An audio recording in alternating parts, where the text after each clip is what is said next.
Well, Laura, thanks for making time today. I think this is our third. I think third time is a charm. I think this is our third time rescheduling this. Yes. Don't sound so enthusiastic all at once. Um, so I will. I'm going to wish you an early July 4th. Um, can you believe that next year is the 250th anniversary of the country? It is amazing that that's happening. I don't Yeah, know. Time's gone. I don't know. I still do remember the 200th. The 200th. Yeah, The bicentennial, that's 76. right. Yeah, That was yep. well that maybe 1976. I was uh I was 5. But you I don't remember know. it, right? I don't really remember it though. And I'm outside and I lived outside Philadelphia, so which where it would have Wow. been pretty big. But anyway, um so this podcast, this interview is about you. It's not about any particular topic, though. We are welcome to go on tangents and go in whatever direction our interests and our mutual interests lie. But let's. I want to learn more about you. I know a certain amount, a limited amount, and we're going to start from the beginning. So, tell me a little bit about where you grew up. Um, Maybe a little bit about your family. Were you an only child, siblings, and take me through college. Take me where'd you go to school? What'd you study? Or were you like an aspiring pianist when you were 10? Well, Bob, there's a lot there. Yes. Well, thank you for the question, and this is going to be fun.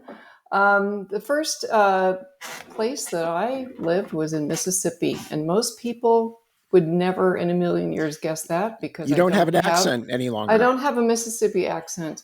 But I grew up in a Navy family. My father was a naval officer, and at the time that I was born, the Navy was subsidizing his education, so he went to the University of Mississippi, and that's where I was born.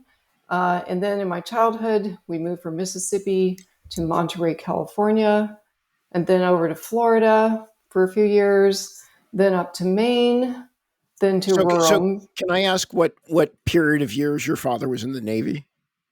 Yeah, he was in the Navy up until I believe it was 1972. So did he, and was he a career Navy? That's wrong. Well, If, I don't have that number in my head, but maybe a little okay. bit later than that, but in the So did 70s. he, I guess, well, I don't know how much the Navy was involved in the Korean War, but I don't know if that would have been during his Yeah. time and then early days of Vietnam.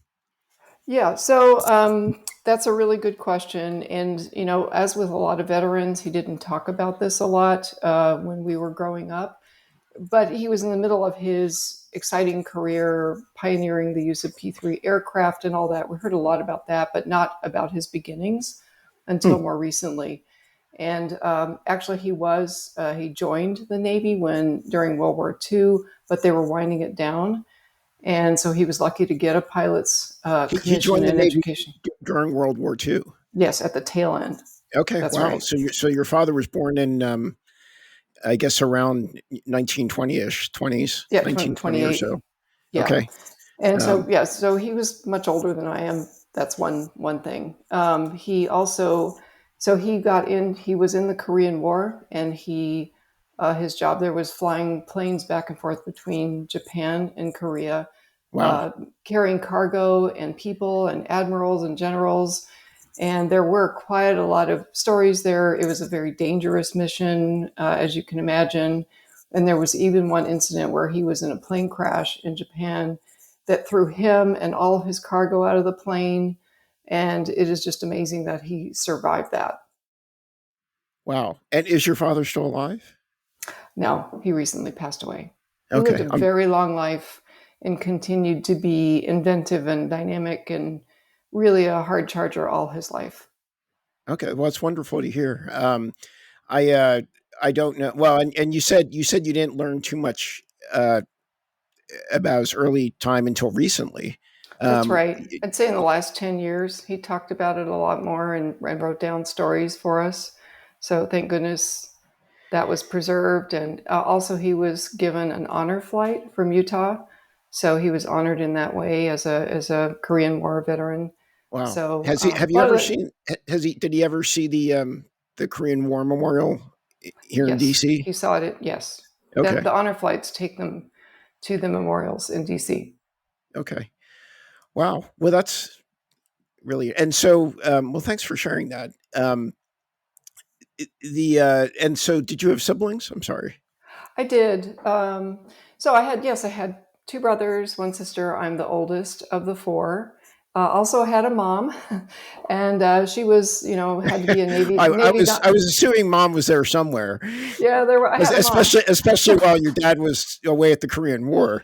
Well, there's that precedes their relationship, but uh, they got married, and he had a pilot's career, so he was deployed a lot, and she had the life of a Navy officer's wife, which meant she had to be in all these clubs and very community oriented.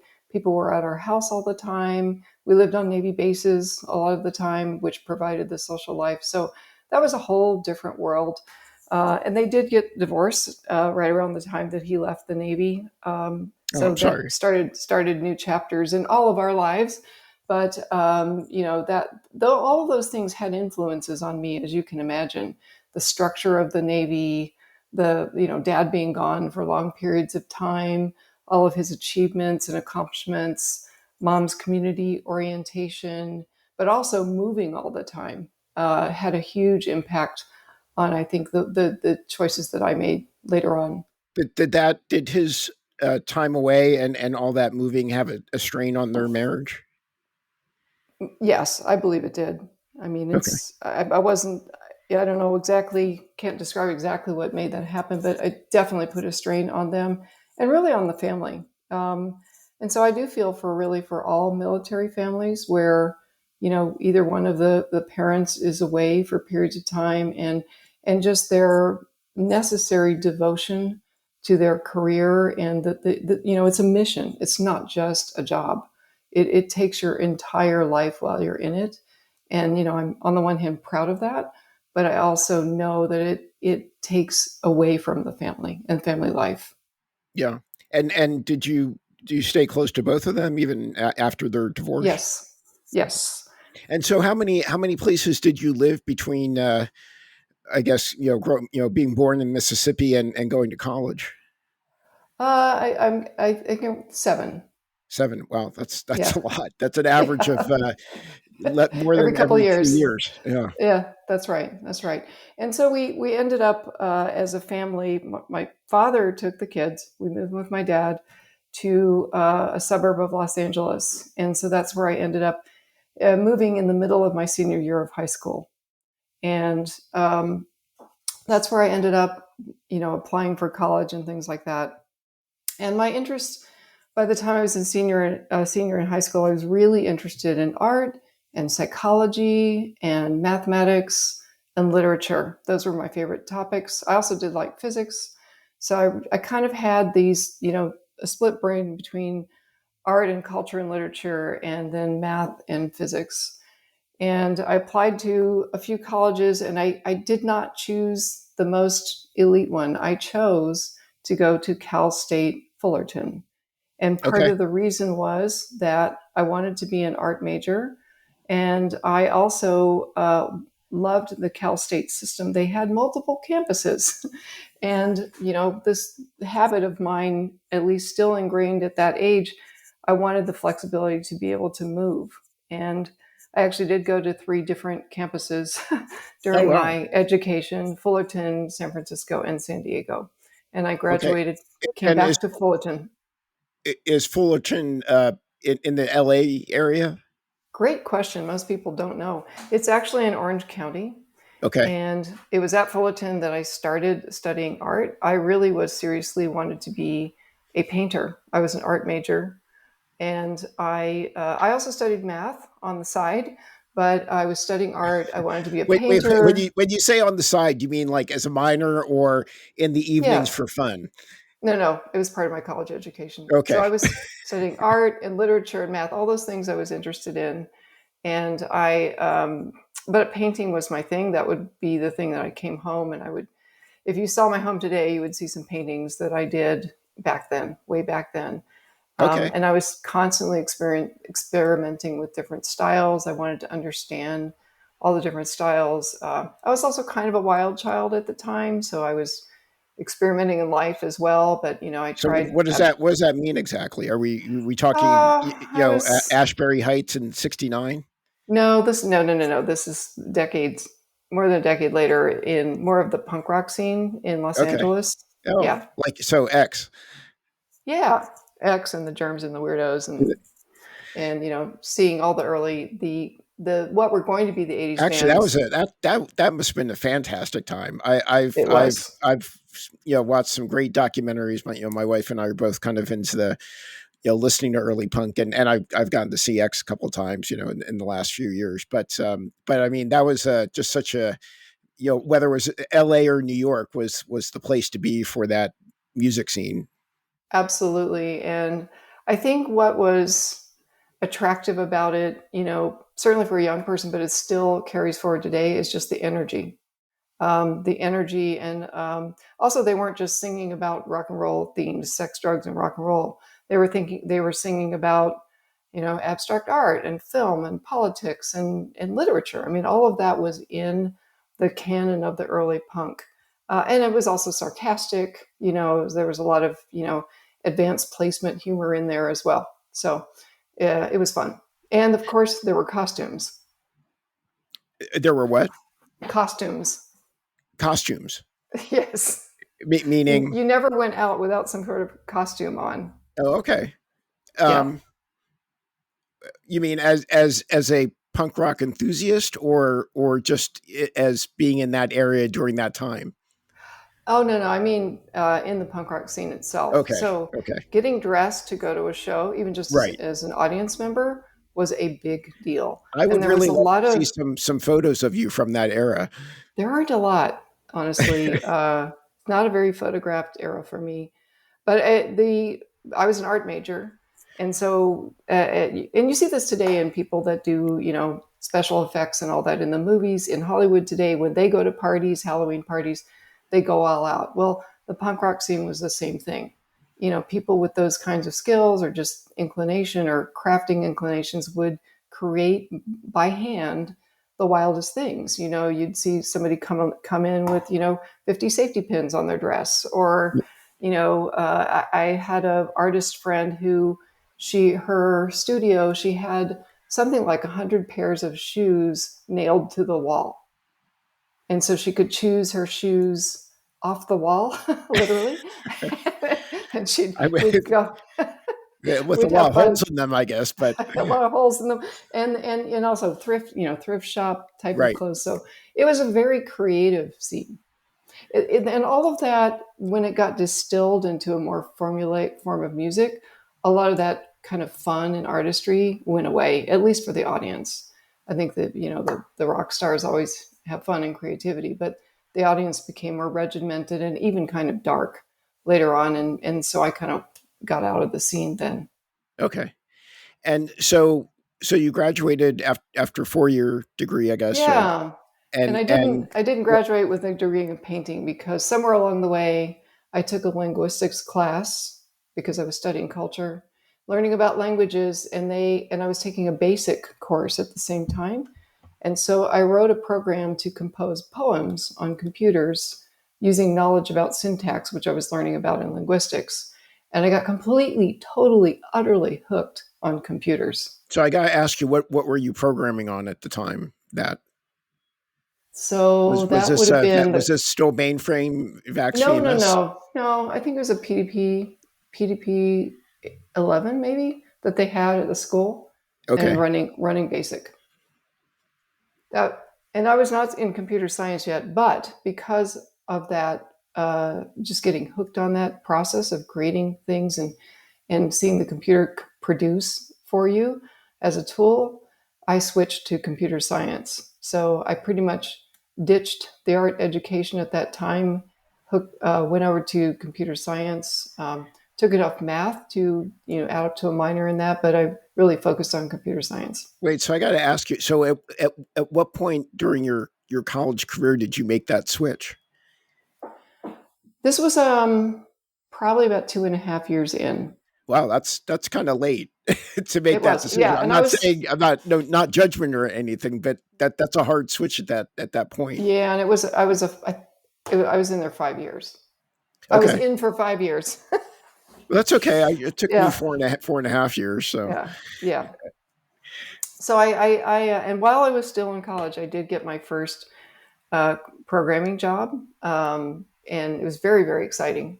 And I'm being a little sarcastic, but it was for Interstate Electronics Corporation, and Interstate Electronics Corporation. yes, And it was a was company. this a California industry? Yes, Interstate. yes. Okay. Well, setting the context, Southern California was This almost still. sounds like a Halt and Catch Fire early company. It is.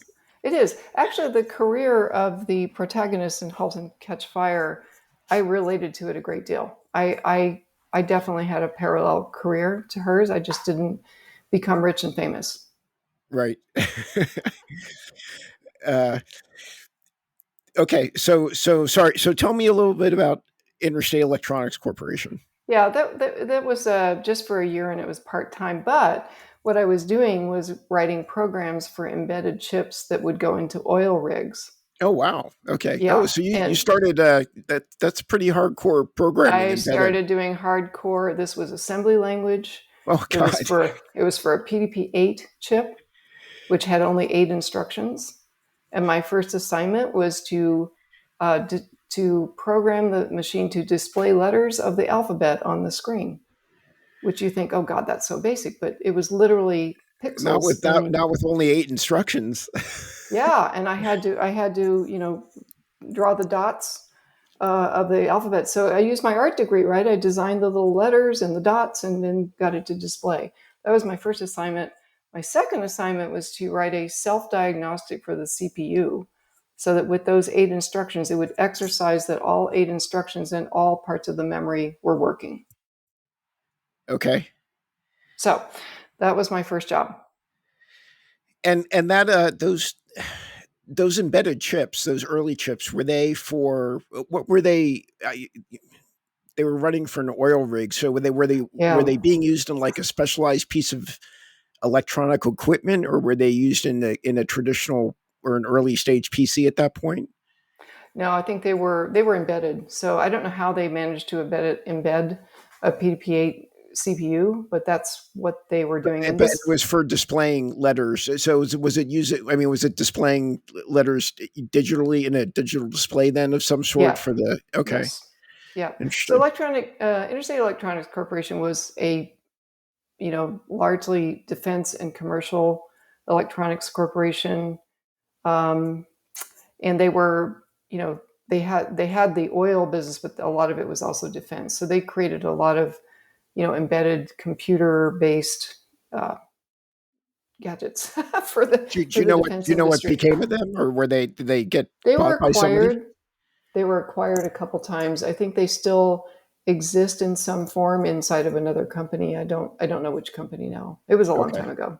Okay. Well, no, but But it's interesting just to know, how did Raytheon become Raytheon, and exactly, through acquisition or McDonnell Douglas, well, not no longer with us, but those types of companies, Lockheed Martin. exactly.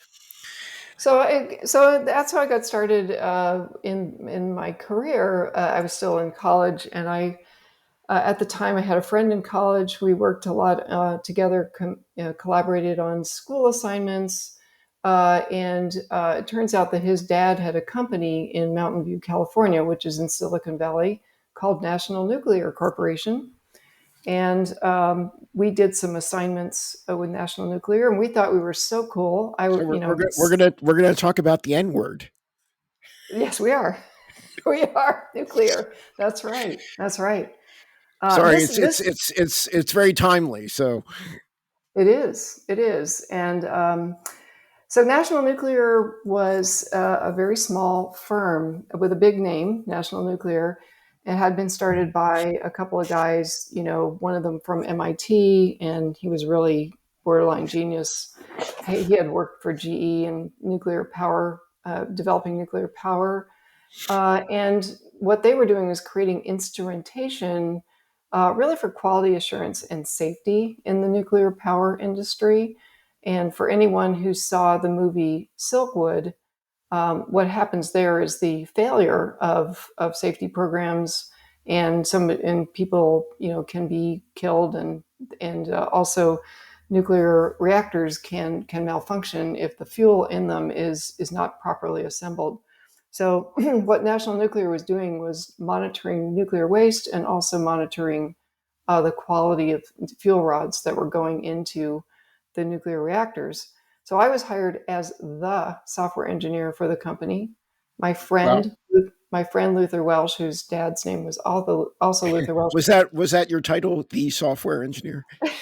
It was software engineer at first. I think I later added senior when I had a small team, Okay. because I was there for 5 years Was this a when small company at the time?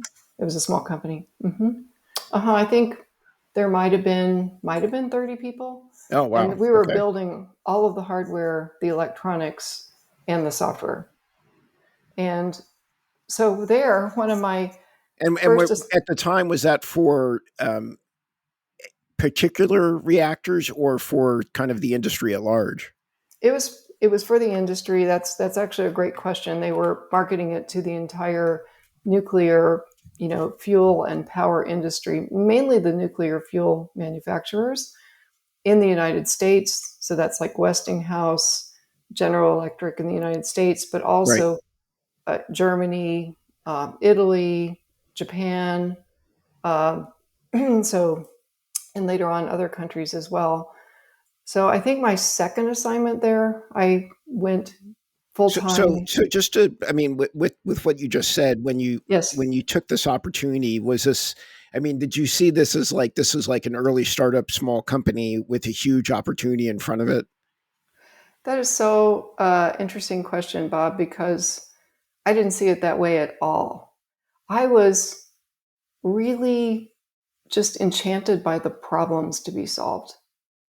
I was attracted to the fact that I could have the entire machine to myself. I had my own PDP-11. I owned all of the everything about it. I didn't mean I owned it, but I had complete control.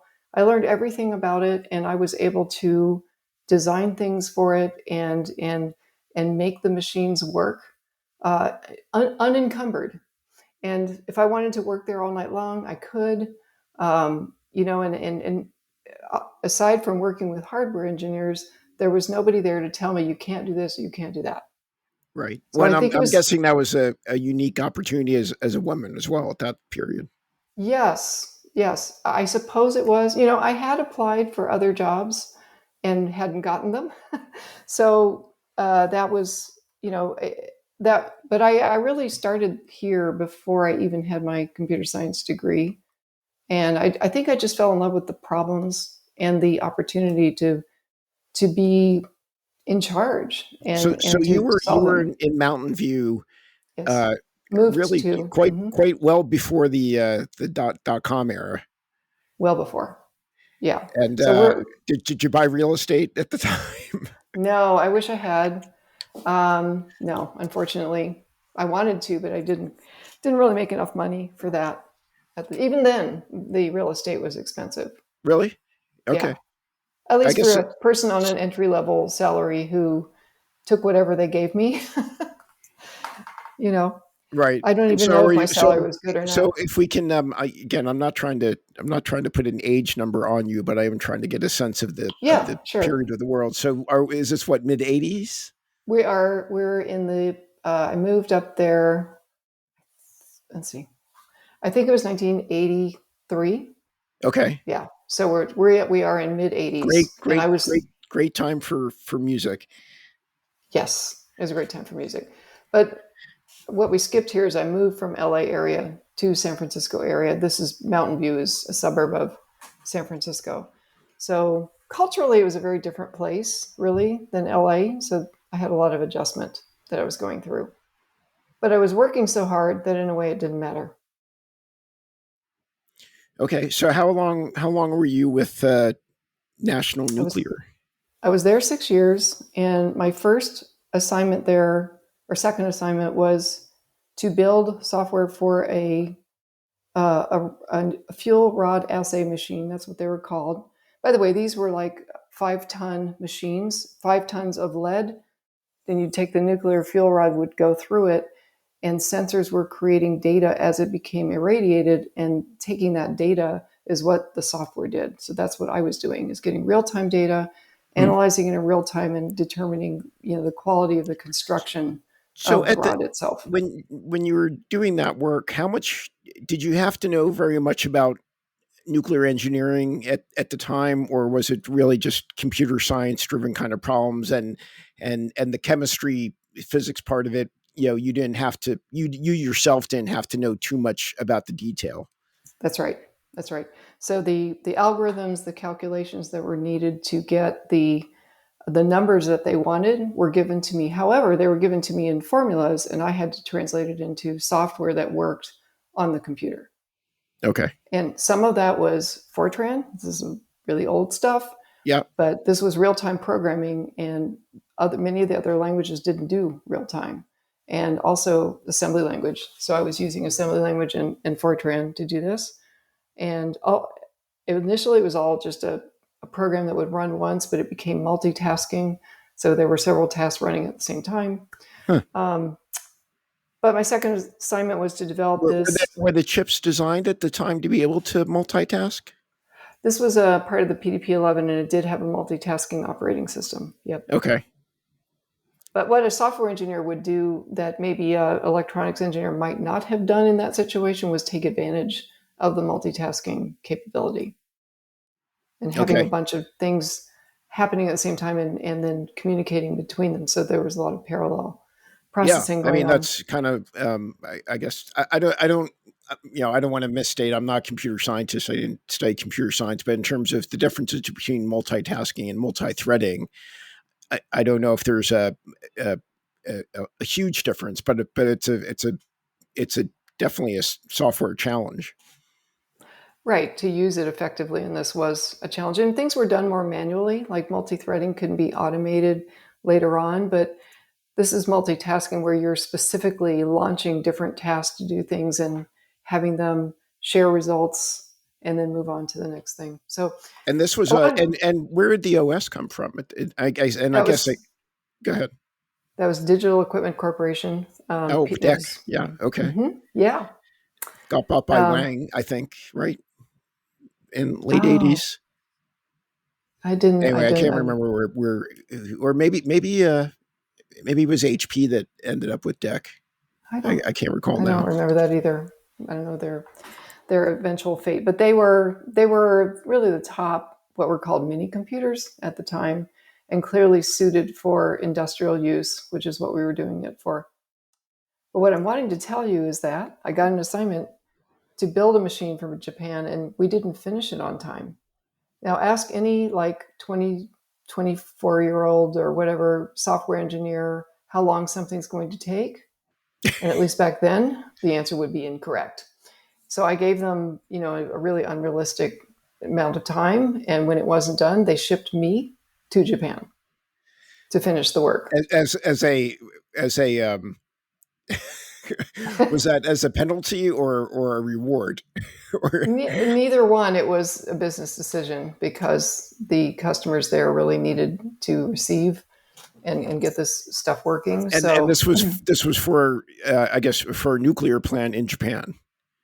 it's for nuclear uh, fuel development plant. Yeah, Okay, hopefully not Japan nuclear fuel, Fukushima. and it was Japan nuclear fuel.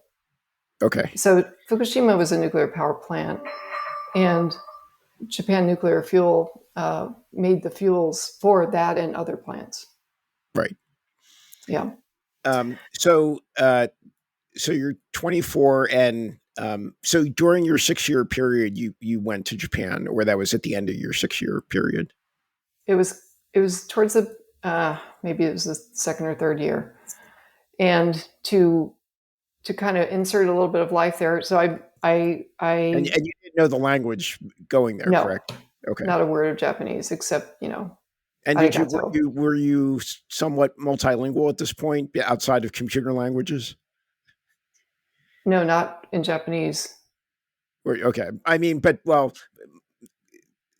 another way of asking is, was learning language easy for you? Oh, Okay, um, not particularly. I mean, I think I'm really good at hearing languages, but not as good at learning to produce the language. And in that situation, where I was under a little bit of pressure to, finish this software and go home. It took 3.5 months. Um, I was aided by the Japanese engineers that were there. So they were in the host company was Seiko, the watch company, Daini Seikosha. And so I had a team of, depending on how many were there at the time, 2 or 3 guys that I taught them the design of the overall software, architecture that I was working with, and they helped write some of the algorithms to finish the work. So, okay. so And that did it was actually? And well, so quick question on was the programming in regular English, Fortran, or yes, whichever it was, or was it had to be translated to Japanese no, language? it was English, Okay, including the outputs, the displays and the reports at the end, all were in English, and so the Japanese users had to be fluent in English, or at least reading fluent in English to understand it. and were the Japanese engineers comfortable working with that? Well, they did all right. They did all right. Okay, They got better at it with time. So anyway, so I worked with them, and there were actually several trips to Japan with multiple add-ons to that project and other machines that they needed. And over time, I got to know one of them, and that person later moved to the United States and became my first husband. okay. So and that's where Kusumoto comes from. Yes, a lot of Okay. people ask me that, so that's the Actually, answer to what's your that. maiden name, if I can ask? It was Roberts. Roberts. Okay, Hmm. Laura Roberts. It's almost Yeah. like an L.A. actress name. Right, exactly. So, so that was that, and I think that that changed my lifestyle a bit. Obviously, became married and really very focused on work, and that was a really comfortable situation there in Silicon Valley. Um, but I became because I wasn't really interested in nuclear engineering, I became really interested in the hot thing at the time, which was AI. Okay. Yeah, So seriously. the hot thing at the time, what, 1990, 91? Yeah, and you know what? I gave you the wrong year before. I'm sorry. So, National Nuclear, started, so I actually had started there earlier. And around 1983, I started working for 2 companies at the same time, National Nuclear, and then I got an internship at a company called Technology. And Technology? Technology, Teknowledge. Okay. Technology. Technology was, and I got this arrangement with National Wait, Nuclear. so you're working a full-time job as a professional and taking an internship? Correct. Okay. And what was the Hmm. internship? It was in this company called Technology that was developing expert systems using what we called AI at the time. Right. And that kind of AI still is AI, but it's one of many different techniques that is used in AI today. So at Technology, it was the first venture-backed software firm in Silicon Valley, and it The, had been started by a the, number of no, I'm yeah just making sure I'm listening, hearing that right. It's the first venture-backed software company in the in Valley. Silicon Valley. That's right. That's historic. It was I before would hope that it the has its venture. own Wikipedia page. That's a good question. That's we should look that up. um, So I wanted to get into that. Luther's father actually helped me get the internship there, and so I was working there 1 day a week and still doing my job at National Nuclear. And by the way, I had gotten my master's degree in computer science at Santa Clara University by now. Oh, okay. So that was my master's degree, and I became a software engineer for technology, whereas a number of the people there were this newfangled thing called knowledge engineers. And what the software engineers did is we developed tools for the knowledge engineers to use. They were using higher level languages, and they would go out and try to, I'm going to use the wrong verb here, but they would try to extract knowledge from subject matter experts and represent it in the expert system. Whereas software engineers, we were using symbolic processing and object oriented programming and logic programming, Well, Prolog. I don't know if you'll agree with me on this, and I mean we don't need to go off on tangent too much, but what I have learned over my years of knowledge management trying to be instilled within a company or a department is it is much less about the tool and much more about the culture on whether it's successful or not. Well, that is really, really true. And that is something that um, it takes, I think, more a different position in a company and an industry to understand. When you're, as I was, a young software engineer, you're very focused on solving the problem that you've been given by the company. Um, Getting something accepted is something that I'm more into and versed in now with all the experience that I have in later years, actually applying these systems. But here I was developing it, and other folks were working on the application problem. So how large was technology at the time when you started interning? I mean, was this more than 100 people or less than that? No, I, I, I don't know exactly, but I believe it was around the size of 40 people, something Okay. like that. I mean, And the that's got to biggest, be an amazing. I know very few people. I can't even think of one off the top of my head right now. That well, maybe Walter and some others, but uh, that were in Silicon Valley during the '80s and during this huge boom. yeah, Well before '94 and Mosaic.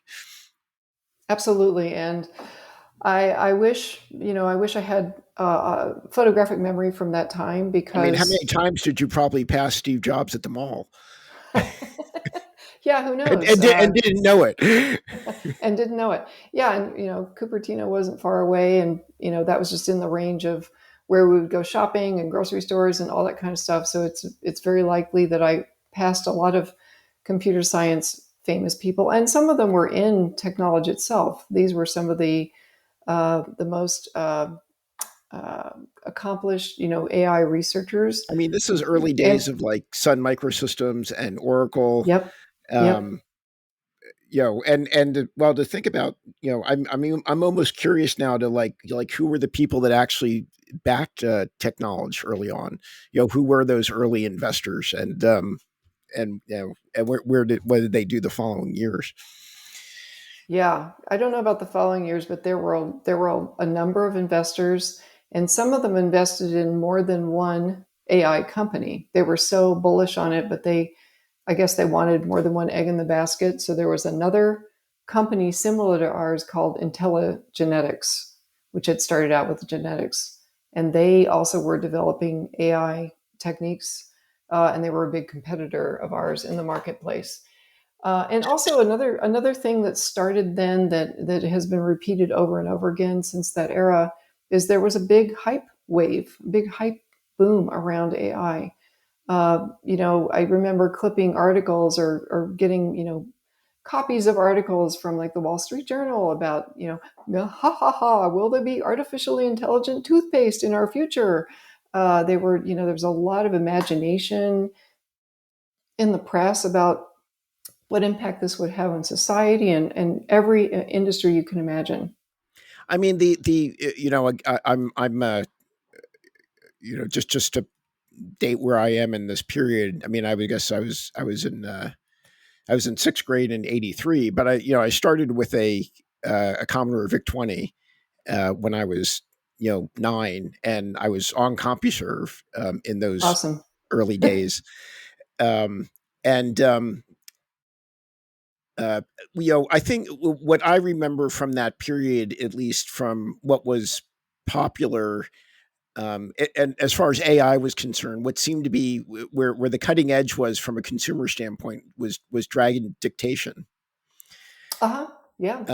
I don't know. Mostly. I wasn't up the speed on what was happening at an industrial level. So tell me a little bit about technology. How many years were there? The products that you built and where they maybe got.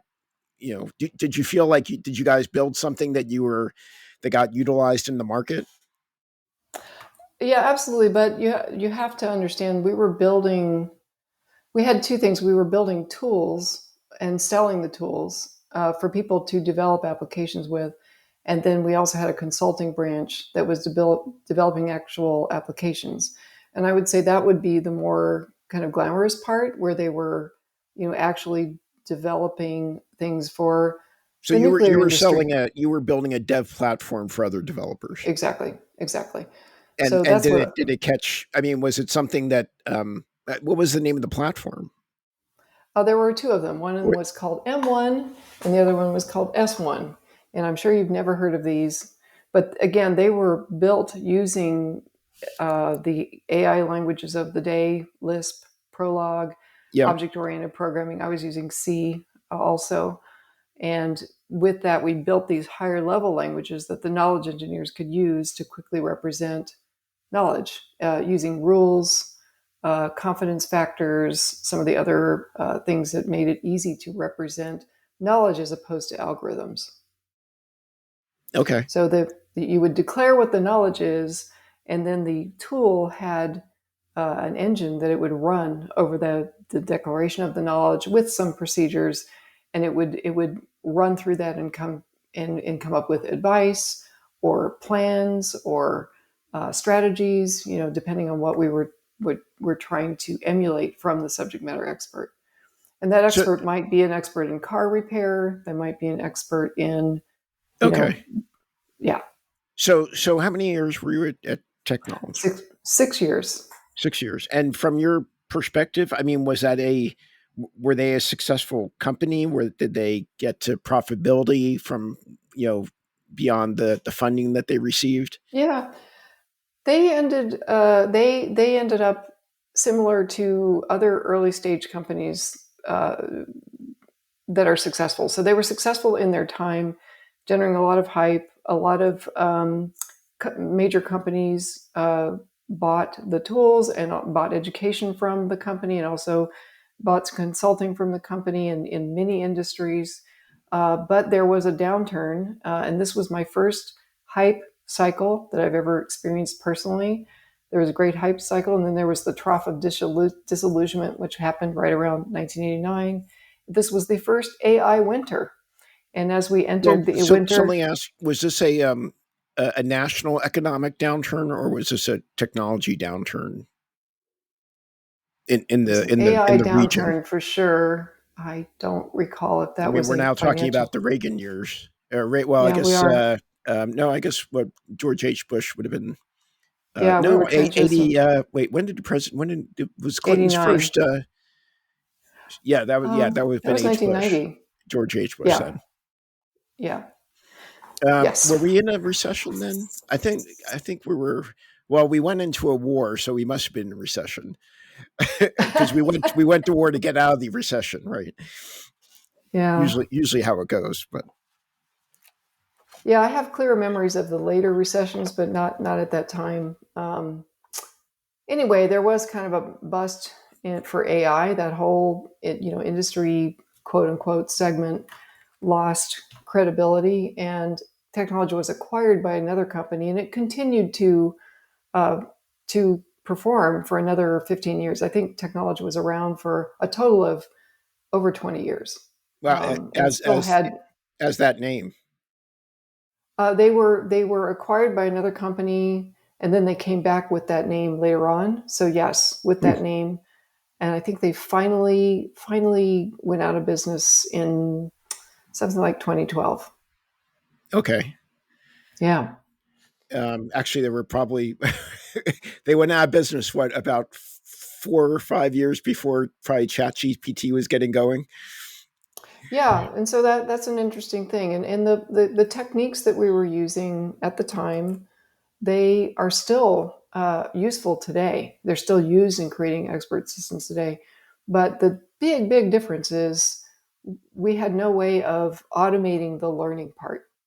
And so with the large language models and other techniques that we have, the deep learning, we now have the learning that can, teach a system. And there's a variety of kinds of systems that it can teach these days. So it's just one in the bag of techniques that we have today. Okay, so if I'm right on our current timeline, we're 1990. Yeah. George H. Bush is in the White House. We're either about to go into Kuwait, and you're either out of it, or so. What are you doing at this point?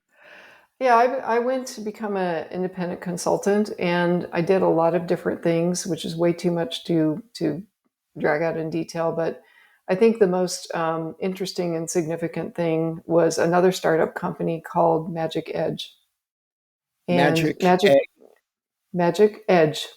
Edge. Okay, that sounds sort of familiar.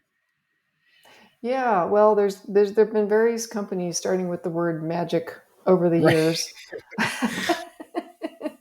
Like Magic Leap later on. Yeah. But Yeah. I'm sure Magic Edge, we could have a drinking game around that. I'm sure. yes, we could. Um, Magic Edge was started by a mechanical engineer, and I was recruited as someone. By then, I was interested in computer graphics. So I was Okay. recruited to his team as someone who knew something about computer graphics, and I really was mostly an advisor that helped to write the business plan and come up with the technology strategy and help to steer him away from trying to use PCs for what he was trying to do and into using silicon graphics equipment.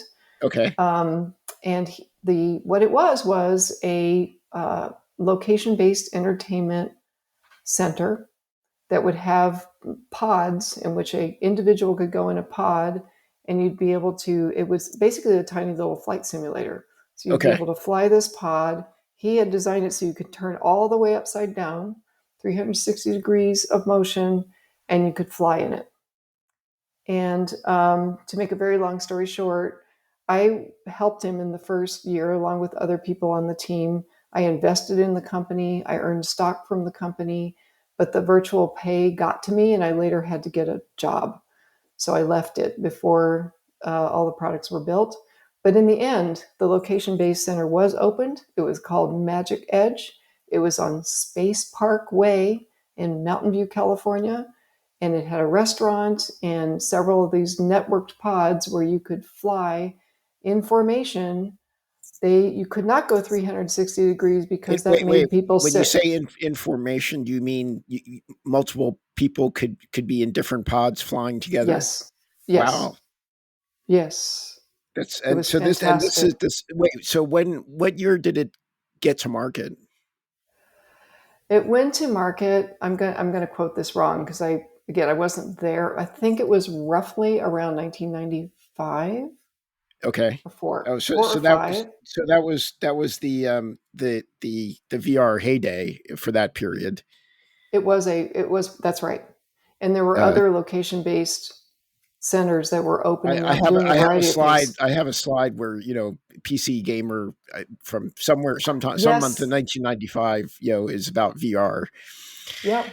There was Um, one called Fighter Town. There were a number of different things that emerged. It was like one of these emergent themes in technology at the these things time. never made it to the East Coast, I don't think, because I don't. I mean, I was big It's into so sad. arcades growing up, but maybe I can barely remember anything VR related. In in the commercial arcade in the Northeast or in the Philly area. That's a shame because they were fun. And So this what? place How in much did a Magic Edge ride cost at the time? Can you remember? I can't, but you would buy the experience. Like you'd go in and you'd get a ticket for the whole. It was kind of a theme park ride, And Right. it was Well, no, definitely I'm just designed. curious, was it a reasonable price for the period, or was it, It really was. expensive? And so No, how it was, yeah, go ahead. it was reasonably affordable. I don't know, it was, $40 or something like that for the experience, which would last. You'd get your training, you'd go and do your flying, there'd be a debrief. There was also a restaurant there. And so this was used a lot for team building for the local companies, and also for date people going on dates and all that. A lot of people around at that time do remember Magic Edge. It was really cool and And fun. the pod turned 360, and Originally it did, but they had in their I user would testing. imagine it made a lot of people sick. Exactly. So they had to cut down the angles at which you could turn, So rotate. how long did they last in the market? Do you They remember? lasted just a few years, and then it Okay. was acquired. And I think they actually shut it down. I don't think it was operated after the acquisition. Okay. Um, I gotta look this and it up now was online because I'm curious to see what the graphics look like. And it's I go, it's interesting. All these things that we're talking about. I remember someone saying it was right around 1999 that if something wasn't on the internet, it didn't exist. And that's if true. It's hard to find some of these things because the internet wasn't around yet. that's true, but I found, I mean, there's so many. I mean, you just look at Wikipedia. I mean, there's so many enthusiasts that publish history. I mean, I mean, the internet is our human history machine at this point, for good or for bad. And I'm sure it doesn't have all. I mean, we're still probably migrating all the published books and printed books through time to it, but Yeah, uh, that's it's true. slowly getting there.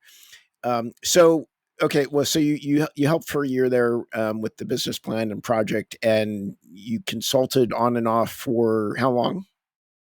For 6 years. For another Oh, 6 years. for yeah, to various companies. So that ended in 1995 when I took a job at Intuit. Into it, okay. Yeah. Accounting. So, and Bob, we have a long way to go. So if you want me to speed up, I can do that. No, we're But not on any timeline, and we can okay, always do a part two if necessary. okay. I'm learning a lot, and there's a huge amount of this history that I wasn't aware of.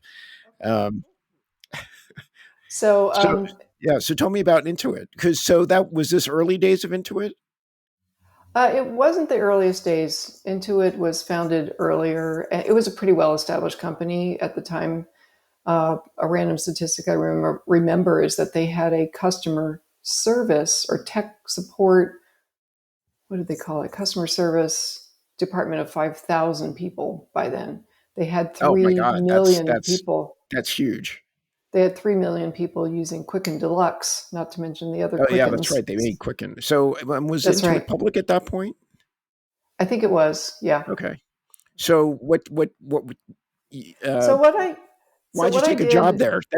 That seems extremely out of place I for know. someone with small companies before. Yeah. Absolutely. Well, Magic Edge, and I had done several other things in that interim, but I was trying to get into kind of 3D computer graphics. Uh, and by the way, along the way during that consulting period, I also met I had gotten a divorce from Mr. Kusumoto, and I met my second and permanent husband, Christian Groyle, I at find a it funny how you conference. referenced your first divorce as Mr. Kusumoto. That's right. That's right. Um, I'm and sorry. That's all right.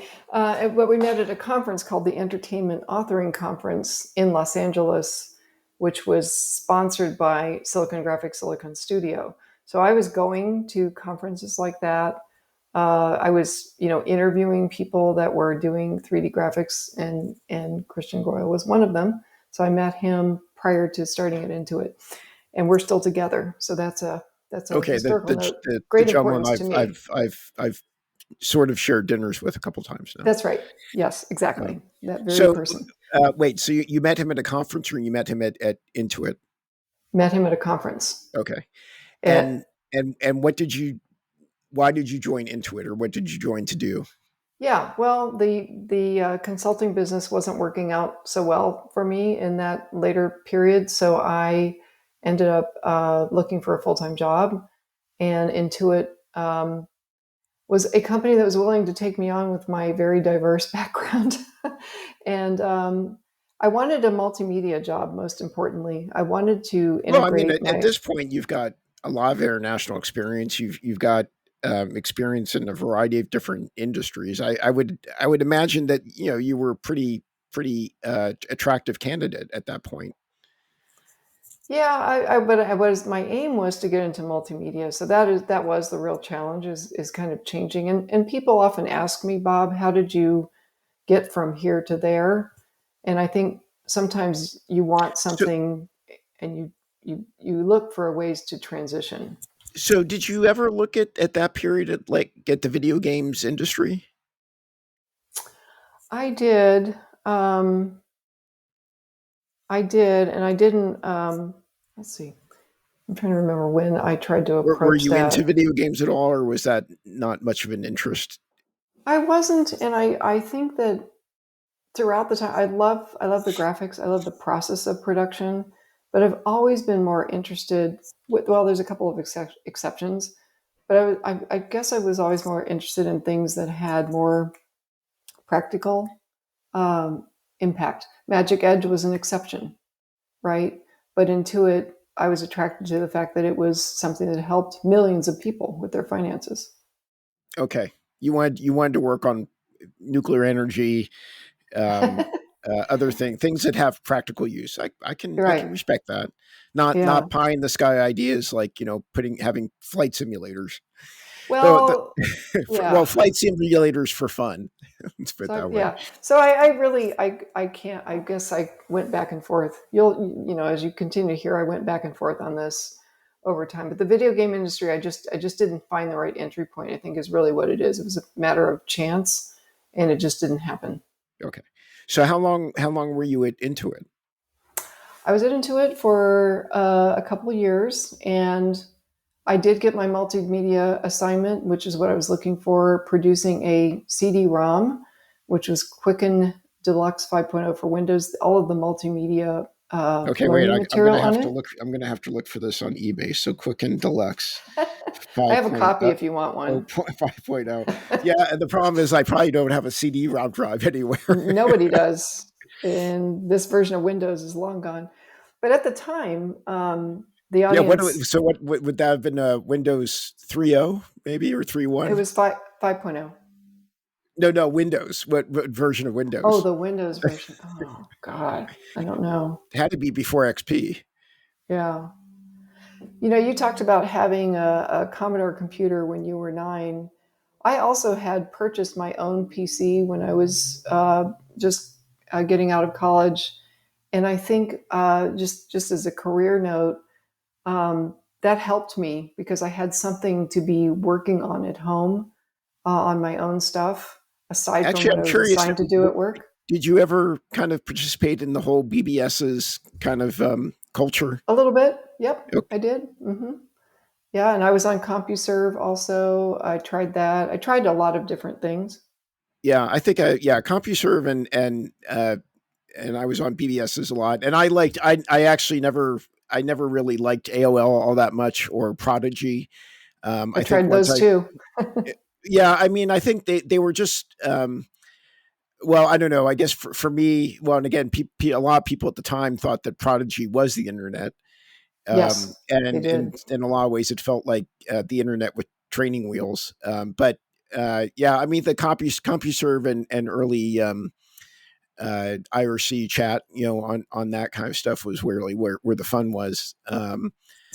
But and BBSs and calling into those, whether they were local or national was a large part of my time, and this is when I had like an Apple IIe Yeah, or a first PC, uh, uh, early I can't even remember, well, early PC, so yeah, they were Windows fun. 3 kind of era. So But I think it was important for us at that time to have something outside of work. And I know that I think that divided. There was kind of division in society. Those people that had those things at home were advancing along the technology spectrum. So what happened to the painting and the artwork? Did you not pursue that in the evening hours or the weekends? No, I never was able to get in that headspace while doing this other kind of work. And you've heard a theme. I worked hard. I was really kind of a workaholic. Right. So I Well, and that put this was so pretty heady work. I'm sure you were probably yeah. brain drained by the end of every day. Yeah. So I never really was able to integrate. I mean, I have some visual hobbies that I had over time. I learned various art techniques. So I would take classes, I would do things, but it never became a consistent thing over a period of time. I do dream of getting back to it someday. Someday still Someday. not. I'm still not I doing mean, I'm anything trying to regular. find. I think one of my there is a problem with being a workaholic, and especially when you work for yourself, Yeah. when there really is no real 9 to 5. You're kind of always working. I mean, not in a bad way. I mean, when you work for yourself and if you enjoy what you're doing, it doesn't feel like work most of the time. But it is hard to find divergent hobbies, or things to you know get you out of that space. I struggle with that, a lot these days, and I find it extremely hard to relax. It's hard to Hmm. turn off and not think about work or worry about work or think about and completely not think about other things. I mean, Yeah, that's the short version. That's the really easy part of just not even getting off your phone for a while. absolutely. I think that's a big theme for today, today's world. I think even then, I mean, then I think there were ways to unplug, but what the information environment we're in today is much more consuming on outside of work. So you take the fire hose of information you have in connection with what you want to do or have to do, and you combine that with all the options outside of that. It is pretty overwhelming for our primitive brains. So the so what was the graphics challenge with Quicken Deluxe Oh 5.0? yes, And yes. was it authoring the software, or was there like tutorial stuff you were creating that included video? Yeah, we had video, and that was challenging at the time. We made a little animation, some animations to try to animate some diagrams, and that was kind of experimental, not experimental overall in the industry, but experimental for a small team to be doing that on our own. I commissioned some 3D art because I just had to do something in 3D, so we had some 3D menus, like some coins that you would click on and they'd open up and do things. And I was given a budget to try new things because they wanted it to be more engaging than the standard kind of online flat looking offerings that most people were producing at the time. So I think that was reasonably successful. But after that project was completed and released, and it was a great experience for me learning how to do a commercial offering like that for an audience of 3 million people. And by the way, we did, that was, I'm going to skip that part. The next thing that I Wait, worked on wait, wait, was, wait, wait, wait. Back up for a second. What were you going to say? oh, we worked on, we worked on some stuff that didn't make it in, for example, wanted to put in some audio, like an audio, how when you would look at a television network and it when it introduces it has a tone to it. Yeah. We wanted to put some tones in there. So there were some things that experimental things that they did accept. There were experimental things that they didn't accept. So putting the product development stuff aside, how did you feel? I mean, did you enjoy the large corporate structure, or was that something that you really didn't enjoy? Um, Compared to, I mean, there's pros and cons to working in large structures and versus smaller teams. Yeah, Neither is necessarily perfect for a yeah. variety of reasons. I it is such a mixed bag. I mean, there's certain things about it that are just fascinating. Like one of the things we were I mean, allowed to do at was least medical, and you have a real HR department with a corporation Yes, that size. you do. You do. And things were moving very fast. And one thing about a big company like that is you've got side projects going on. And I joined the, what did we call it? The Internet Club inside into it. So Okay. the internet was beginning to graduate, getting into the net. It was coming off of the kind of hobbyist phase and the DARPA phase and Had becoming had a had public. Intuit made the leap yet to online software? Here's the thing: I was on that first team, so Okay. because I was in the Internet Club, I was one of the people because you chosen because you had the interest. because I had the interest and not necessarily any qualifications. I was selected to be the first producer of the Quicken Financial Network website. That's pretty big. And trying to build something for a brand name company and product at that point for probably a fairly large expected online audience, I would assume was pretty challenging. It was, and I had to learn a lot. And by the way, this is the kind of thing that I really like, but it was super, super stressful, because things I didn't know. I didn't know much about managing branding and things like that. And of course, I wasn't alone. I had a whole team. I helped to recruit the team. Uh, Oh, to so make a long, it wasn't just the software backend you were doing. You were responsible we for making it a product, we were making it a website, a website, but a a well, website. and a product in its own. And now, was this for, but to use Quicken Online, not just brochureware website? Right. But yes, that was going on and that was integrated with the website. I was in charge of the website, which Okay. sounds like nothing, but there were no tools. There No, was the no, Netscape I browser. remember these days well. I mean, There were no tools. There there was were no dynamic, HTML really. style. That's right. There was no JavaScript. I don't think Uh, there. I mean, there was no JavaScript at this point. there was no JavaScript. So this We is weren't like this is like early days of Yahoo, totally early days.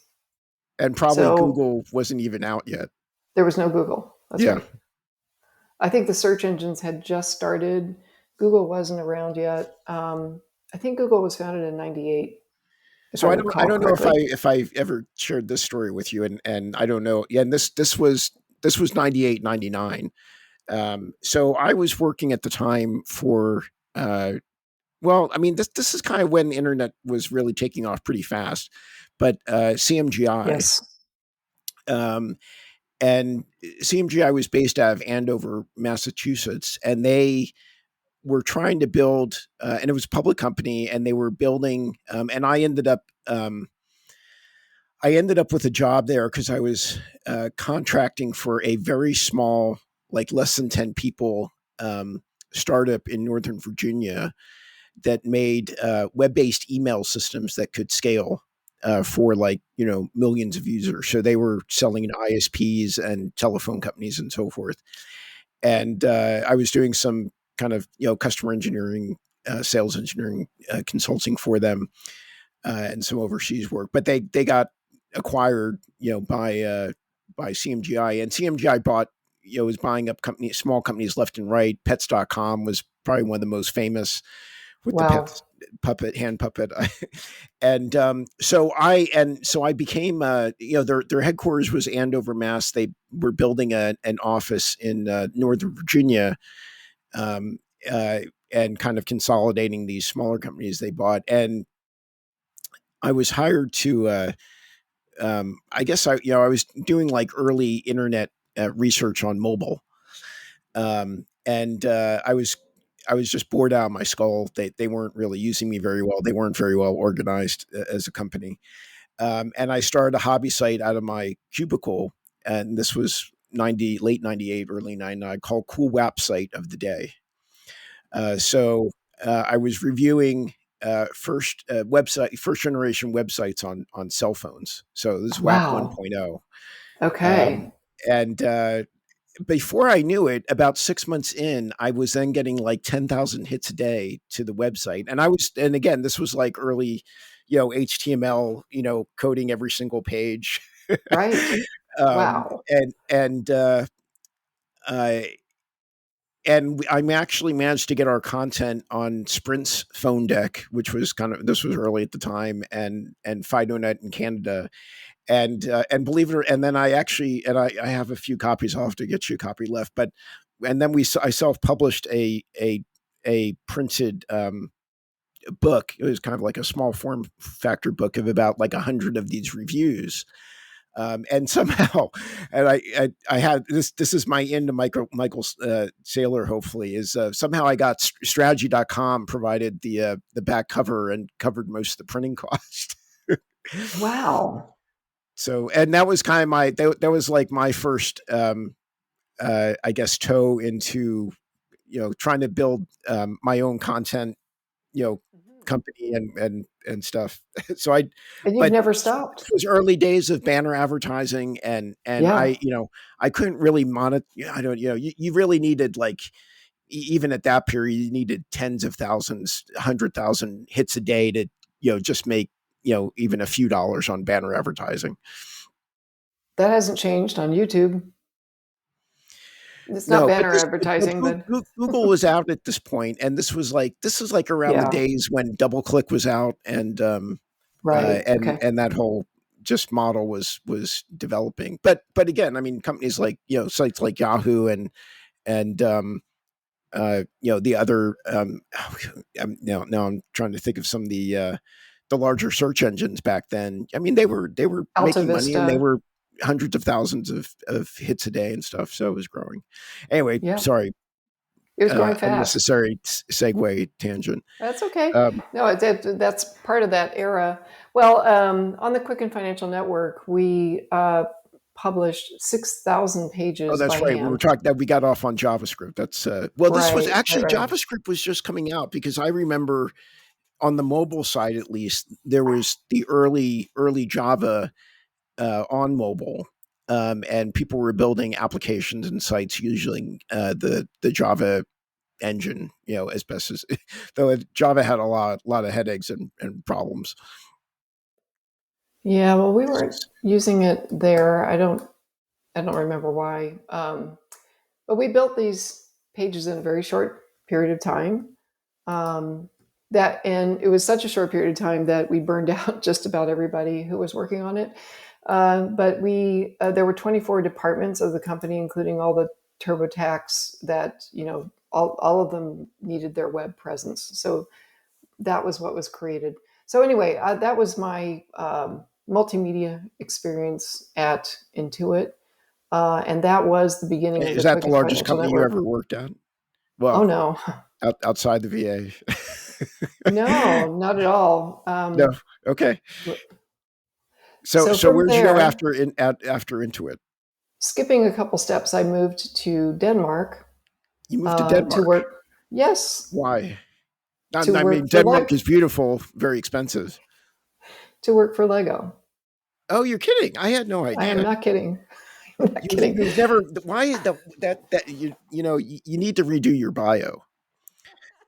Okay. I mean, Yeah. worked at Intuit, worked at Lego, worked at National Nuclear Corporation. I mean, these are things Yes. that get you higher up on the speaking ladder. Well, thank you, Bob. I actually, there are so many different experiences in here that I do sincerely struggle to decide what to share with people. And it's not out of wishing to hide anything. It's just, there's just too much detail in Well, yeah, general. yeah. But I've organized it into that's the reason we're chapters. having this conversation is to get that stuff out. You don't Yeah. yes, I mean when you're doing an elevator pitch or you're trying to you're doing your consulting hat on and trying to convince people why they should hire you, you only have a certain amount of time. Right. And do you tell them, well, I was a former punk rocker that worked for Lego, or do you tell them that I was a Well, consultant that worked for that's Deloitte and Meta? you What do gotta you read tell your them? audience. You gotta read your audience at that Exactly. point. Exactly. Yeah. Right. So what? So So you got a I mean that's pretty huge. Get an opportunity to move to Denmark and join Lego. Did they pay for your move? they did. And this had to do, it was partly due to my then boyfriend, now husband, Christian Goyle, that I mentioned earlier. Okay. They wanted him. Oh, And he had turned down the opportunity. And then a year later, they came back and they said, well, all right. Well, if you we'll won't go sweeten the because your offer. girlfriend, yeah, if you won't go because your girlfriend, then what does your girlfriend do? And so they looked at my resume and said, oh my God. So they hired both of us. And why did they want him initially? He's a 3D real time modeler. So Okay. yeah, he has an actual Oh, formal education in art. so that's how you got your graphics. Exactly. Exactly. Yeah, that's exactly right. You couldn't find it at work, so you married it. I married into the industry. That's a Okay. great way to put it. Yeah. So they were doing the development of 3D Lego. Again, these were early days. They didn't have a library of Lego in 3D and CAD, so they had hired a lot of Danish modelers there in Billund, Denmark, to model every single Lego at multiple levels of resolution. And it took a large number of people to do that because it was all being done by hand, of course, back then. They had the largest computer graphics installation in Scandinavia, and it was all SGI machines. All of this was set up before we got there, but they were expanding kind of the research and development aspect of this.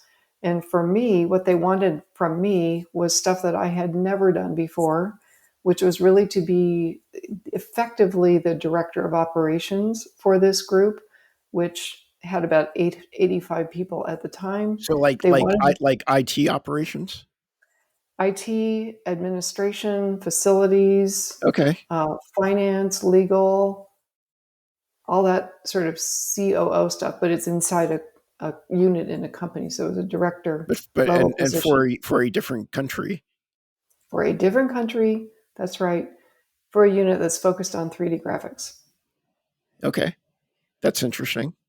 And so, in addition to doing the Lego in 3D, they were also creating animations of Lego. Like the earliest Lego movie was prototyped by the guy who actually founded this whole or inspired this whole unit called Darwin. It was called SPU, Special Project Unit Darwin.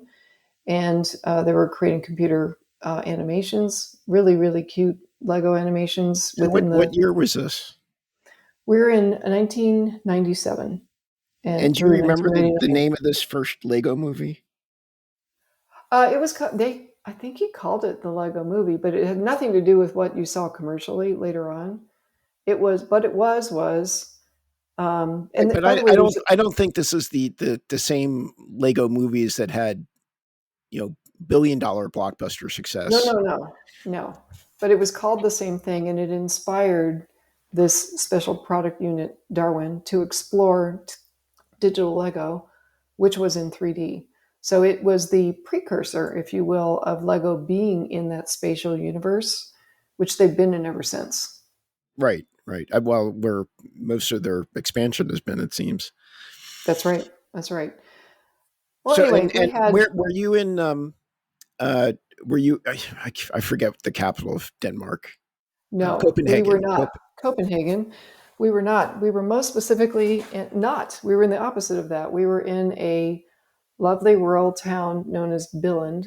I can't pronounce it correctly in And Danish, but was it more inland or near the coast? it's inland. It's very inland. It's as inland as you can get, and it's It's fairly. like being in Bakersfield. Yeah. Denmark is a peninsula at that point, and you're kind of centrally located between the two water bodies of water. And it also is fairly close to the German border. It's about maybe an hour drive from the German border. So it's kind of on the southern part of Denmark. And they have none of us with if you don't study Danish, you wouldn't know this, but they have a very strong southern Danish accent there. Okay. Well, that's Which is awesome. very That difficult for people who speak English to learn. So, how long were you in Denmark? I was there for about 2 years. Only 2 years. Okay. Only Why two only two years. years? It was a temporary assignment from the beginning. Oh, okay. They were hiring foreigners, including Americans, for a limited time. But also, what happened while we were there was they decided to disband the SPU Darwin because the overall Lego sales started to decline during that time. having nothing to do with us, but this was a major lesson learned that I've learned over and over again. When budgets in the overall company decline, the innovation groups or research groups often are expected to shrink to help pay for the losses. Right. So they shut our group down. They actually offered to have Chris and I both go to London and take jobs there. But Oh, we decided instead of doing that, that we would come home in 1999, okay. Back to L.A. back to San Francisco. Oh, San Francisco. Okay. Did Yeah, you by have a that home? time, Did you own a home in San Fran at this point, or let's see, were just renting? when we left Mountain View, I owned a condo and then sold it, bought a house in Denmark, and sold that, and then came back and rented for a while in San Francisco, and then bought a condo in San Francisco. Okay. So I actually lived in the city, Yeah, which was this was great. actually around that period, 99, 2000. I was actually spending quite a bit of time in the Silicon Valley area and Sunnyvale, um, and we were working with I can't remember. Oh yeah, this was with CMGI. They were working with SendMail, Oh um, wow. which was I think a big email service provider at the time. I can't remember what I was working on. I think there was some kind of conversion between SendMail and the email service provider software that they had bought that they acquired through.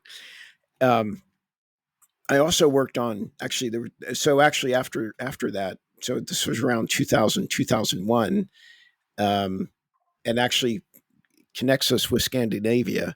I did some field testing for a early um, Wi-Fi mesh network from Nokia. Actually, it was a company called Rooftop Communications in Mountain View that actually got bought by Nokia shortly after. Unfortunately, I didn't get myself entrenched enough before that purchase.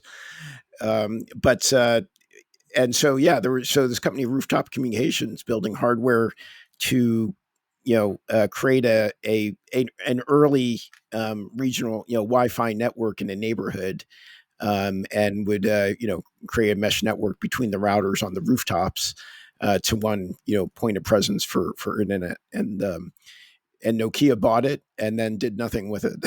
Oh man, I was going to say that's really cool, but that's a shame that they did nothing with it.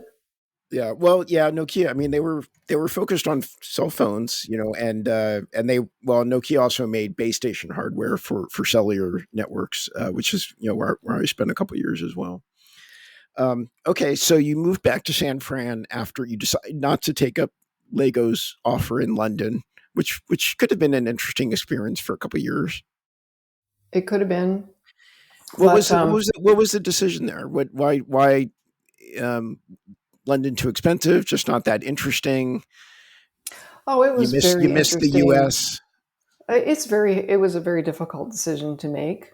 It was a great opportunity, but we just saw the direction of the Lego company as a whole as as going you know, down.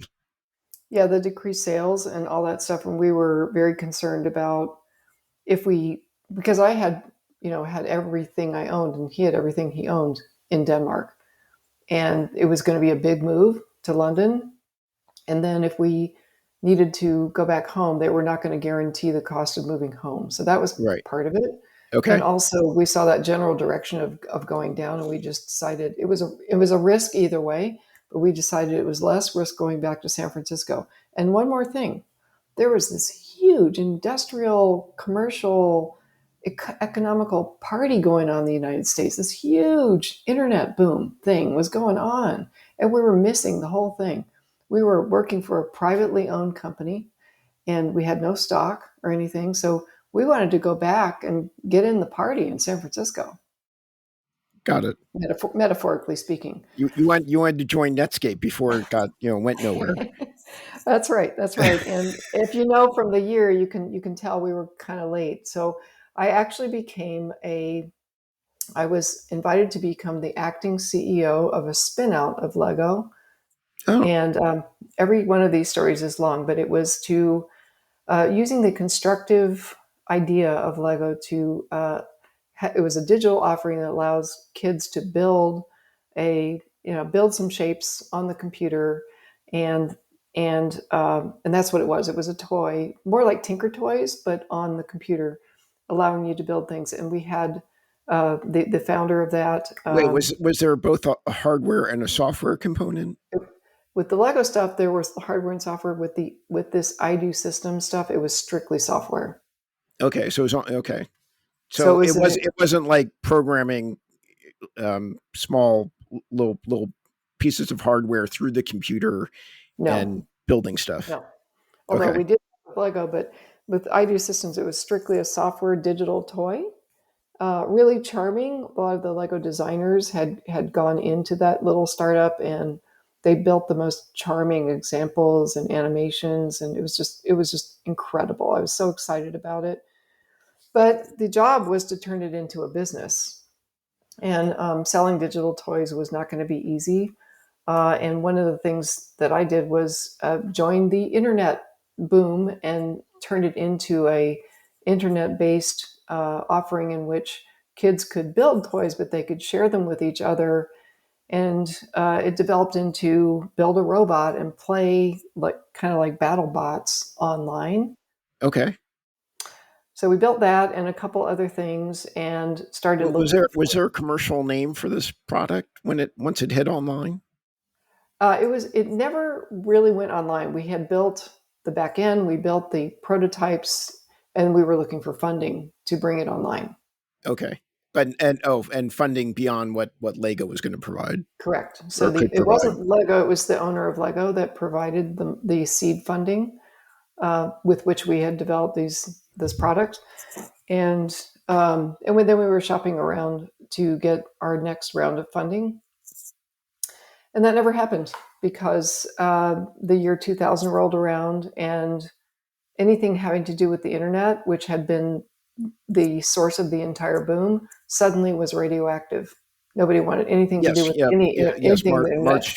March 2000. I remember You it remember it well, extremely right? well. I was Yeah. yes, So I and I well, I think I saw the writing on the wall and I got out. Um, well, I got lucky actually. I guess now I think about it. But we'll save that story for another time. So okay. well, yeah. So things were crashing quickly. Um, yeah, anything internet related was radioactive. And So that was they like this another big boom and bust that I so did experienced they in my shut it career. completely or what happened? Yeah, we had to shut it completely, and I was the CEO by the time we shut it down. So Oh, we went through that cycle of, well, let's take less salary, let's take a tenth of our salary. so how many people were you leading at the time? So my team was very small. I had three in the United States and three in Denmark. Oh, okay. So less than 10 there for Yeah, this tiny. startup. This was Okay. tiny. But still, you're the leader. I mean that's a different very different Yeah, role, very different stress level, a very different CEO. responsibility. Yeah, a CEO is uniquely Did you alone. like it? I loved parts of it, and I really didn't like other parts of it. I mean, the loneliness is amazing. You have no peers, and I don't like to talk about the gender aspects of things very often, but at that time, about 3% of fundings were for female CEOs. I don't know if we've actually gotten much higher than that today. I don't think we I have. haven't looked at the stats, but I'm not I don't know if we've actually made I mean we've made some progress, but I don't think as much as we would have expected by now. So I have to say, looking back on it, I think that the funders and the board were extremely forward looking to select me as that CEO and put a lot of faith in me. So that was really cool. And what we developed was really cool. And we did apply for some patents, which we later did sell and gave the royalties to Lego for that. Oh wow. I mean, do you think how far away were you from bringing it to commercial reality? I mean, this was basically a client server based piece of software, so it wasn't just internet. It was a serious piece of graphics software. And how far were we? Well, Was it if did you it run through the browser, or was something separate you downloaded or it installed? was something you downloaded, so it had a Okay. client because it was 3D graphics, and that really didn't run well in browsers at the time. Okay. Yeah, so that's another way I got my 3D graphics. So that was the end of that. So that was 2 years. That was 2 years, yeah, and ending in 2001. Was able to stretch it out until 2001. And I did some independent stuff for a while and then ended up next going to a company with a very bland name called There, There. THERE. Okay. And There Inc. was building a virtual world online for socializing. It was effectively an emergent thing at the time, building social virtual worlds. So in March 2003, I went to work for There, but I was hired not to work on the social virtual world, but to take that whole platform and develop a version for it for the US military. Okay. I've never heard of this either from you. I Uh, know. so building there, I've never even heard of there. Um, Building a version for the U.S. military. So, well, all right. Give me the story behind there, and did it ever Yeah. see commercial? Uh, did it ever make it? Yes.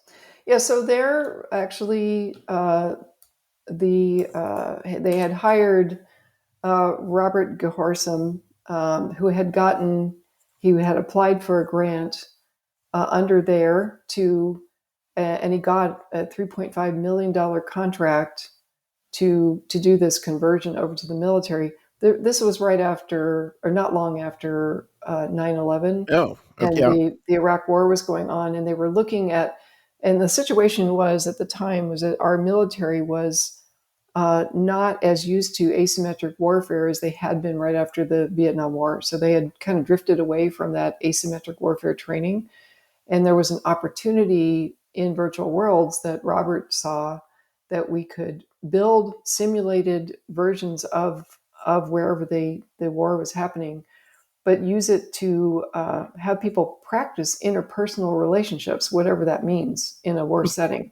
So that would be the teams of the soldiers, the squads, etc., learning to communicate with each other, but also how do they deal with the population that's there. They had the assignment at the time in Iraq to win hearts and minds at the same time that there were also enemies to be fought, and there were IEDs, and it was Yeah. just an incredibly complicated thing to train for.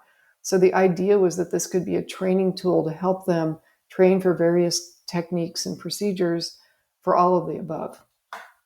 I mean, it would seem. I mean, with this experience, you would seem like a perfect fit to be working at Anduril. Yes, that's a good idea, Bob. Yeah. I mean, get it. Well, it's still early. Yeah, I mean, it's amazing how fast that company's grown. But he's. I don't know if you saw him speak at AWE. I've seen him speak a couple times. I gotta say, I was really, really impressed with his demeanor and his composure this last time, and his maturity. And I thought he presented himself really, really well. yeah, I'll have to catch the video. I didn't catch it at AWE, unfortunately, but I Um, will. but he really explained, very, very well, why he was doing what he was doing, and trying to explain to the audience, the importance of. I mean, he's obviously very, very supportive of the military and the country, and he's driven by that. But I think it's all from the heart and from wanting to protect our soldiers as best as possible, not about making weapons. Yeah.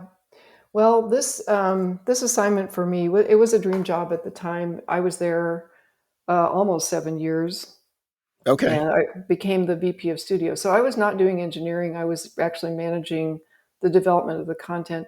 The company split off. Our part of the company split off to be a company called Forterra Systems, which people around virtual worlds at the time would recognize that name. Although Well, Forterra is also a tire company name, it wasn't the tire company. so after, I mean, during 7 years, did it get deployed at any point? Oh, yeah. So just like the earlier example I gave you, technology, there were a lot of, first it was mainly DoD, but there were a number of different projects that we worked on, starting with the first one, which was asymmetric warfare environment. That spells AWE, asymmetric warfare environment. So whenever I hear AWE, I'm thinking of something else, right? So we developed that. And did a number of pilot tests with that with actual National Guard and active duty troops. But over time, we were doing business development and found that there could be some medical and medic kinds of training applications. We got into chem bio training for the military. And then we began to see, well, there are also potential applications in actual healthcare, starting with emergency disaster preparedness, but there were other kinds of training for nurses and for doctors. Wherever it involved interpersonal interaction, that would be the strength of this kind of platform. So we explored all of that. We got over $10 million in various different grants over time, Wow. built 60 applications. So You we know, do, you do sound like you have the experience and are perfectly positioned to be a CEO of one of these other VR startups today. yeah, I do. I could. Um, Do you want to? I guess that's the question. I, where I am right now, Bob, is I want to help advise them. I really want to be a partner for folks like that. I don't know if it's possible, but I want to make a living helping people do this without jumping in more Without than all full the time. responsibility. Right. It's not just the responsibility, but it's the time and the mind share. That's what I'm trying to develop is the skill of, and I am an advisor now to one startup company and I'm about to sign up on a second. And I Oh, want to nice. be able to, help them without, again, being a full time part of the team. And I think there's a craft to that I'm developing. So 7 years at there, that's a long time. Yes, it Um, was. And it was, developing 3D virtual worlds and how to use them for training and all of that. So I have a ton of experience applying virtual worlds, which of course is the same as VR. It's just that you're not using headsets, you're using a PC. It's 3D immersive, but not on your face. okay. Um, and well, I guess I add, maybe I don't know if we answered the question. So um, Oh, did it? How did did it it get get deployed? used? Yeah, it did. So a number of pilot programs were done. Then we had another economic recession roll along in the year starting in 2008. Ah, yes, So not for, just any economic recession, that was a very deep, and bad one. The one Great that is Recession, probably going to repeat itself maybe sooner than later. possibly. We've been Um, expecting another, haven't we?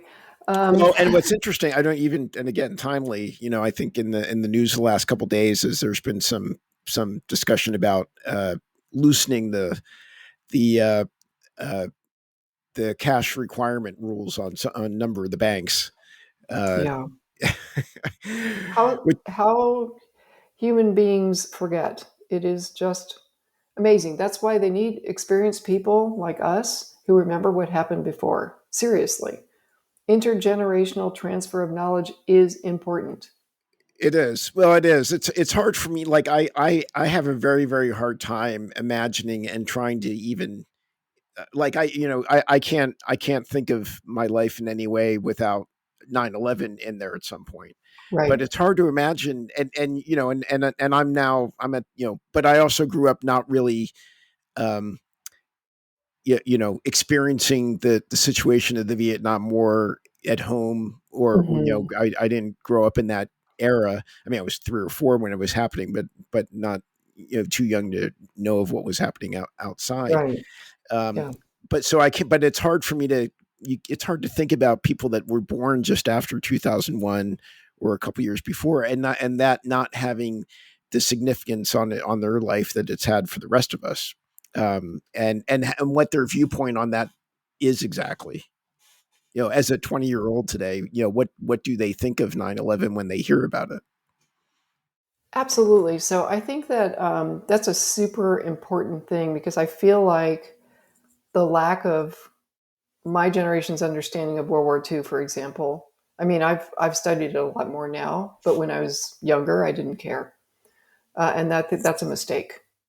I think not understanding history is a real deficit, and I think the current information environment saturates people in the now and the next, which is all very exciting and satisfying.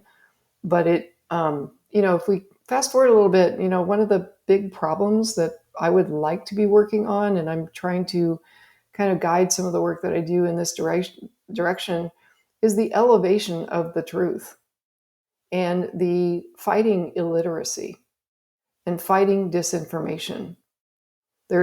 I think that those are serious problems that we have that have been accelerated by the media that I myself have worked on and promoted. And I think that in the next generation of this with spatial computing, people talk about the ethics. That's important. And my part of it that I'm interested in is the elevation of the truth and trying to get people to look at real data and understand it and react to it as opposed to, believing whatever is fed to them. So literacy in health and in finances and in news and all other kinds of things. Yeah, I mean, I don't know if you want to start talking about our educational system, but unfortunately, I think that's where a lot of this, well, where it could be fixed and where it That's stems right. from. Yes. And unfortunately, it's really kind of hard to. I mean, so much of that, good, critical thinking and understanding and being able to, weed out from the noise. I think is, it's. I mean, your computer. I didn't really. I mean, I got through engineering by the skin of my teeth, and I graduated not really enjoying it, mechanical engineering, and wanting to practice it in any sort of way. But it wasn't until maybe being in the workforce for about 3, 4, or 5 years that I started to appreciate um, the problem solving skills that I was almost innately taught over 4 years of Hmm. difficulty that I take for granted that I don't think about consciously, but I see how when working with other people and depending on their backgrounds and education, how they approach problems differently, um, for good or for bad. I'm always, I mean, it for many years and still today, I'm just always surprised when people are trying to find or answer a question. Their first notion isn't to put the question in Google. Hmm. Hmm. Fortunately, and I Hmm. don't know why, and that is such a basic. But the ability for critical thinking is the ability to ask questions too. Hmm. And unfortunately, a lot of our primary and secondary education system is not designed around that. Yeah, I Um, agree. That's a wicked big problem. There is an opportunity. There are lots of opportunities with AI and spatial computing both to make a mark on that. But I think we have to really aim it in that direction as opposed to following the trajectories and trying to fix little gaps. It's much bigger than fixing little well, so gaps. let's steer the conversation for a few minutes. We can come back to the timeline another time, Yeah, I think we we left off we left off at 2008, the financial crisis. that's right. Just one more point on that. It's I don't know whether for you or not, but we're coming up to almost the 20th anniversary of that financial crisis, and but to me and the impact it seemed to have on the country and everybody, it still feels like it only happened 3 or 4 or 5 years ago. I mean, this was Occupy Wall Street period, and Yeah, I still, it's all those images are still seared in my brain. yeah, And But as you said, it's so quick to forget. But yeah, I mean, we're just such in a different economic period and in terms of cost of living and everything today than we were less than 25 years ago. It's really hard to see, what living, in the U.S. will look like 5, 10 years from now. I agree that 2008 really extended a few years, that recession. It was deep and long, and there was so much joblessness in many different industries. And I think it triggered, the idea of the gig economy a little bit more. And some of the trends that we've seen later on got started then, but also this just sense of insecurity that happened then, I think has affected our country psyche deeply. I think you're right. We're still there in a way. Well, I mean, everything that again, being able to afford a house today is next to impossible, and especially with the Right. way interest rates are, and I just don't, and I listen to many conversations about, how do we solve the housing crisis, and how do we bring the cost of housing down, and it is such a complicated and requires so much willpower. Well, actually, I mean, you're seeing this firsthand in Los Angeles after the fires. I mean, you're seeing Hmm. the bureaucracy in real time, what it's going to take to rebuild that area, and and it is so complicated. And we're just talking about rebuilding housing for people that have lost their houses, not necessarily to home new people. Right. The 40 to 60,000 people that are unhoused already, and then the folks that lost their homes of all different income scales, and not enough construction workers to make that happen, and the bureaucracy. And there's another thing, just kind of on that subject of LA and living here and what that has done, aside from adding a lot of, I would say, fear of our own, home and landscape. It has completely flipped certain things on their head. For example, if you have a home and you have a landscape, it's suddenly kindling for a bonfire. Whereas, before January, it was, maybe beautiful palm trees and some flowers and things like that. Palm trees we're told, are the worst thing you could possibly have in your landscape because they turn into big tiki torches in a fire. So and the insurance companies are suddenly looking at our houses in a different way and our landscapes in a different way. So there's a deep and profound impact. Well, I don't know if you would. I mean, I know you're a long time person living in LA. Um, from an environmental standpoint, uh, you know that part of the country is probably an area we should have never built in to begin with. I mean, that along with other cities in the West, including Phoenix and Las Vegas. But the amount of water that's had to be diverted from the Colorado Mm. River to that region, it is. I don't. I mean, maybe it's just I see huge desalinization plants in our future on the West Coast. Yeah, yeah, that's another mega problem to solve. Um, anyway, where I wanted to steer uh, the conversation, and maybe towards a way to wrap up for today. But so let's talk about the state of AI today. And I don't know how much time or energy you've been spending on focusing on it. And I segueing to this because we were talking about like what does things 5 to 10 years look from now, and we were also talking about how could education look different or be different. And I am reading bits here and there on how students today are learning very differently with AI. And it seems it's very clear though that the teaching side of it is not able to keep up with how kids are learning on their own at all age levels. Even and I can even speak to this at teaching at a college level is it's completely unclear to me how the students are using chat gpt or other forms to do their Mm. homework or do other things. But I'll hand it to you for a second to just what are your thoughts on where we are today with AI? What are your hopes and concerns, and where do you see the opportunities? Those are a lot of there's a lot to that, Bob.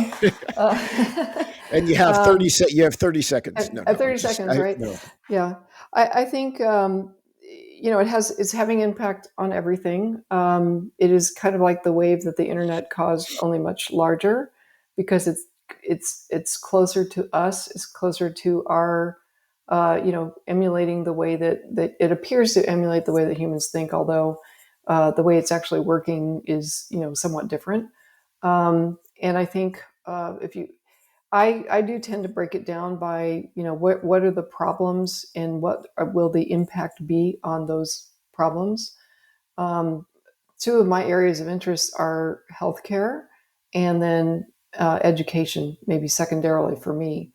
And on the education front, I think you're talking about, I think that it's going to completely change the paradigm for education, or there's an opportunity to do that. And there's an opportunity to do that in a positive way. I'm not an educator professionally, so the details are fuzzy for me, but I can imagine a world in which, um, especially for young students, they are learning primarily from an AI delivered, chatbot sort of teacher that has the entire world of digital information at their fingertips and can help adapt the education to the child or the individual and help them to learn what they need to learn.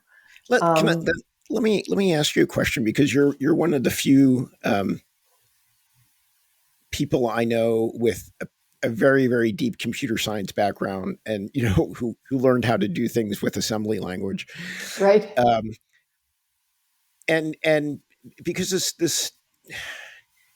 this question plays into a little bit on where where does AI go, and where do we use it for some of these applications we're talking about.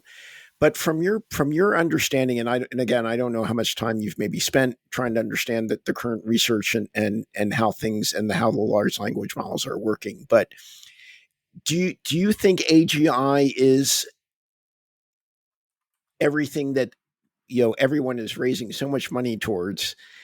I mean, just the headline today. Zuckerberg steals three people away from OpenAI.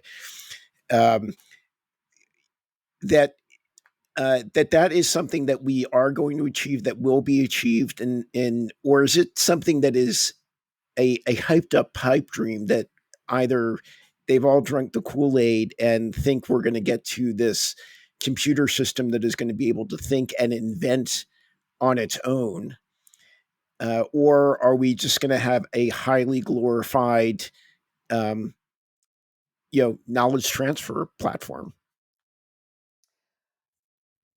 Well, I'm not going to try to second guess or supersede, the people that work on this full time, the AI researchers. And I think we see people on both sides of the question that say the answer is yes, the answer is no.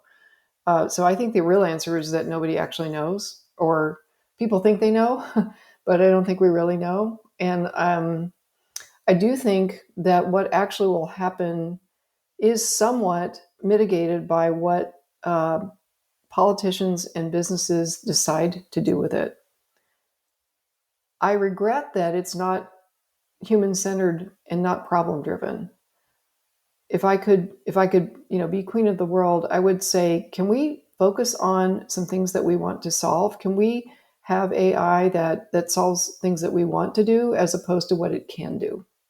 So I do think that that is kind of off. But given what is actually happening, I think there are limits to the current technology in the language models. They need to feed on previous patterns.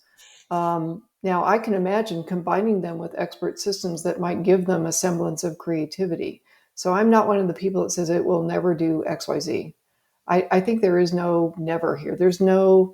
I don't think there's a theoretical limit to what it can do, but there will be, computational and business and political limits, right? And I think that, what we're seeing it do amazingly right now is adapt lots of patterns of thinking that are pretty good, and they're good for a lot of things. So I think the big disruption is just absorbing what we have now, and it will leapfrog up to a point. But I think there's a limit to what the current, kind of pattern imitating technologies will be able to do. Yeah. I mean, it's interesting how quickly the AI models hallucinate, at least from a software development standpoint. And I don't know if this again, and I don't know enough about the underlying back ends on how they're designed to work, but you can't get very far in using AI as a programmer unless it's given really really small discrete chunks of things to work on. Because if you give it just a little bit too much, it just starts to go in any direction, and not solve the task at hand. I don't know if that's any indication of I don't know why that is. I guess it's unclear to me. What I don't understand is what what is happening on the back end that helps decrease that hallucination, and why is it happening to begin with? So Hmm. that's and I'm sure there's some research and papers out there, but that's where I'm kind of trying to understand the underlying mechanics. Yeah, I don't think I can cover that, but I do in terms Oh, of I thought you had the answer for me. I want to go back to I would like to talk about that a little bit. I think that the hallucinations obviously come again with this. In my mind, it's trying to fit a pattern. Yeah, I mean, just in a very simple language, it's fitting a pattern. If there's a piece missing in the pattern, and it comes from the wrong place, that's a hallucination. They fill it with the wrong piece of information, but it fits the pattern. So as far as it's concerned, it's done the right thing. But you tell it that was wrong, then it will say, okay, there was a mistake in my pattern. So now I'm going to improve it the next time around. So it's a constantly iterating, improving kind of thing. So technically, with time and repeated training and learning of, from a theoretical standpoint, then it shouldn't be. We can understand then how the systems can get to a point of uh, being much much better at repeating patterns or fitting the pattern over Assuming they're over getting that constant training and over a almost long period of time. with millions of people. Right. I don't know. I don't understand where the idea of, and I think one of the definitions for people coming up with the AGI is the ability for the AI to build something novel, to have a new unique creative idea that's not based on something that's already been discussed or written or researched. And so that's yeah. I mean Well, that's there are the other AI techniques that can be combined with this pattern matching, right? There's inference, there's there could be structures of creativity that are built that it can emulate. So I can imagine that stuff being built and being successful. so But another question you asked was is this stuff everything we think it is right now? And I think the answer is no, it's not. And I think for even for business, there are businesses that are using it to great effect. But I think there also are huge investments that have been made that are not yet paying that off.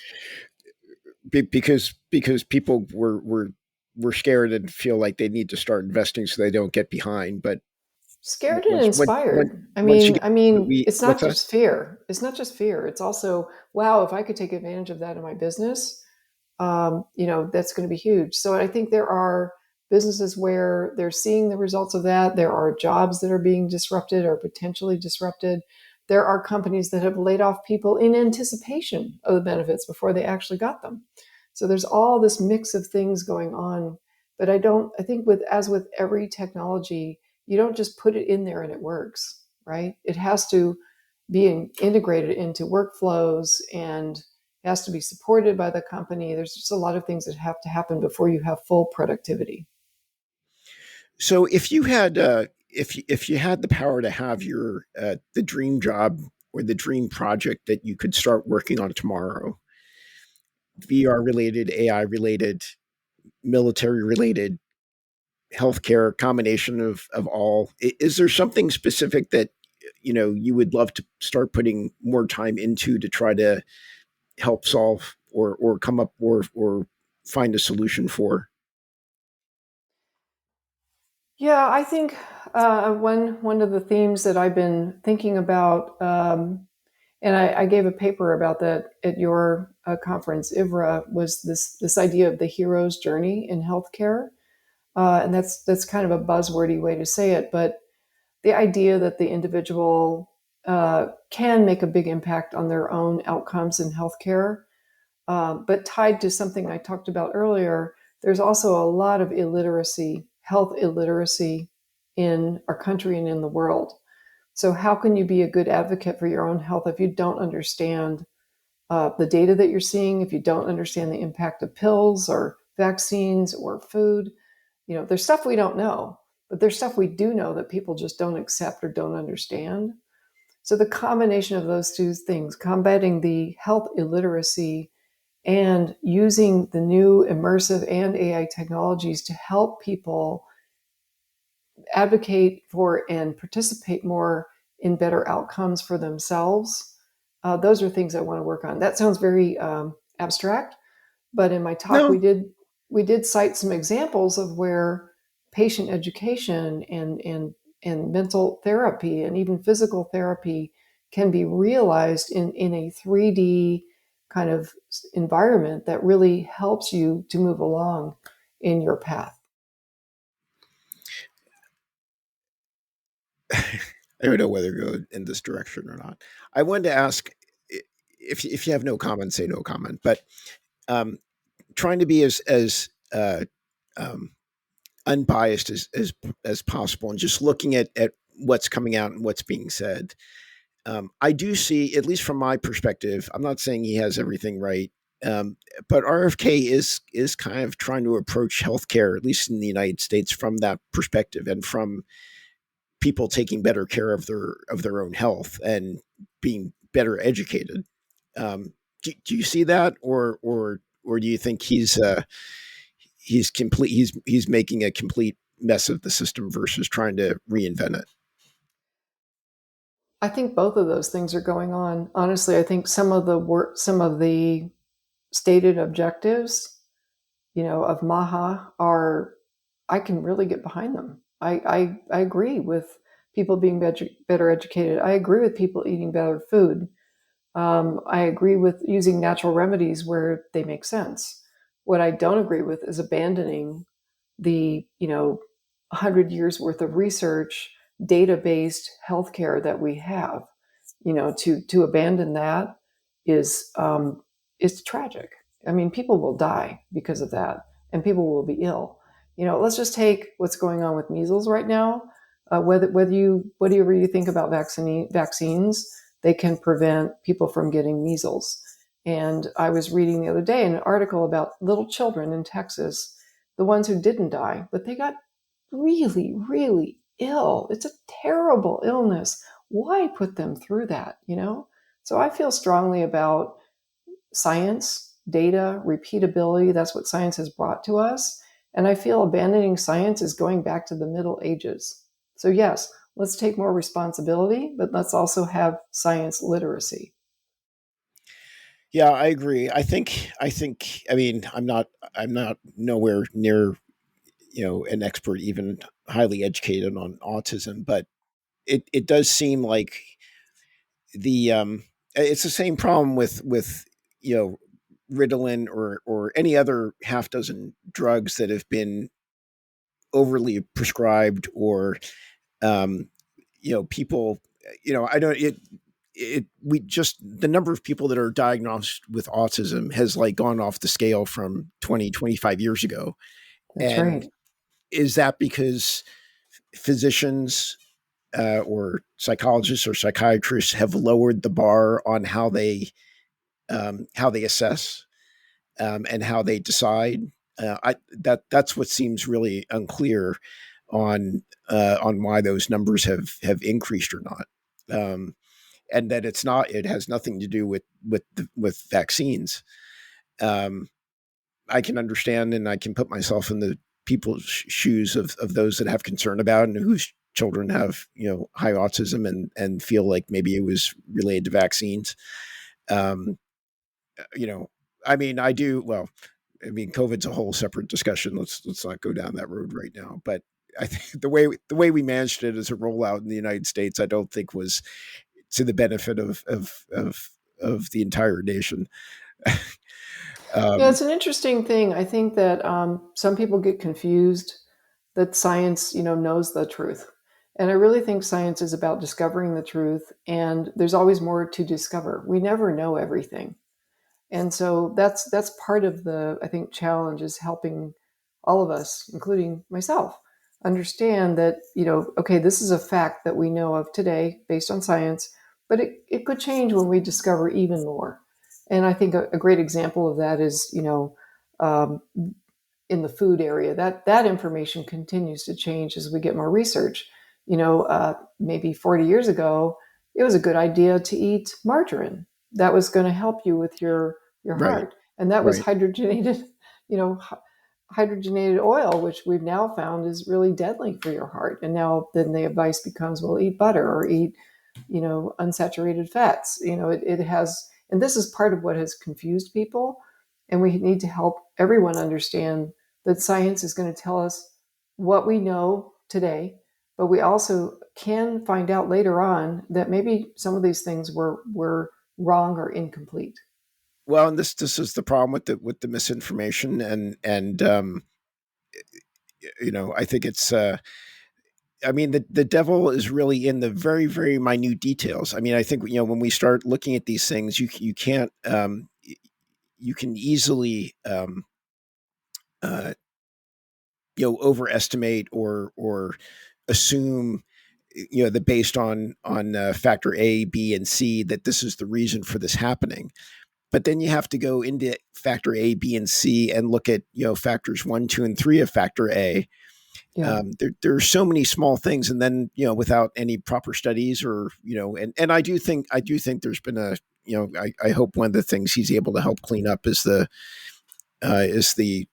um, the too much mixing of uh, pharmaceutical companies and others influencing studies and being involved in that. There is a lot of corruption there that needs to be filtered out, because then you can't, how can you trust the data that's being developed? I mean, there's the whole thing back to smoking and nicotine and all those studies being hidden, and you, you know um I'm I What's don't the think I'm distribution of that information, right? How can you make a good decision if you don't have access to it? So that is definitely part of the whole system that has to well. be addressed. And even there was a really great documentary the other. I mean, this is not healthcare related, but I mean, but this goes back. I mean, I guess as professional engineers or computer scientists, and when you think about these things, the Grenfell Tower in London that burned and highly attributed to the cladding that was used, and that Mm. and directly associated with um, uh, aluminum. I think, and the one of the companies that was spun off by I forget the name of the major aluminum company, but the sub company was called Arconics, and makes this cladding. And there's a material that's used to um, stick the aluminum together that's flammable. And them finding, and the data and the emails are there within the company, and they can pinpoint it to 1 or 2 people that decide not to say anything. And but over time, and that suppressed information, because it would have a negative impact on the company's numbers, um, and deciding not to, and that, I mean, that leads to the problems that happen today, and the burning of, and there are hundreds of these buildings, throughout the world with this problem, and nothing being done to repair them. I mean, they're just, flammable hazards waiting to happen. Um, Sort of like an anyway, LA landscape. yeah, yeah. No, again, nothing to do with healthcare, but just trying to illustrate how important information is, data, and Yes. data that is often known, but then if it's not the right data, or if it doesn't fit your story or the story that you Right. want, and you suppress it, Right. that is how we get the mess that we have everywhere today. Well, I think there's, Bob, another part of this is that things have become very complex in our modern lives. And I do think that that's, if we go back to what problems do we want AI to solve, I think that for me is one of them. How do I navigate the knowledge of the world to get to the truth that I am seeking? And so I think that some of that, pattern based canonized knowledge, it's already working in search engines, right? But if it's connected to scientific data and business data as well, it could really help people with their decision making in their lives, to be factual. Well, it would be actually yes. I think where AI could be helping. Maybe there's an opportunity to build a system like this, where because the problem about talking about what's the truth of the data is, the truth is is the author that makes it, but Uh-huh. then it all comes down to the reliability and the reputation of the author, Hmm.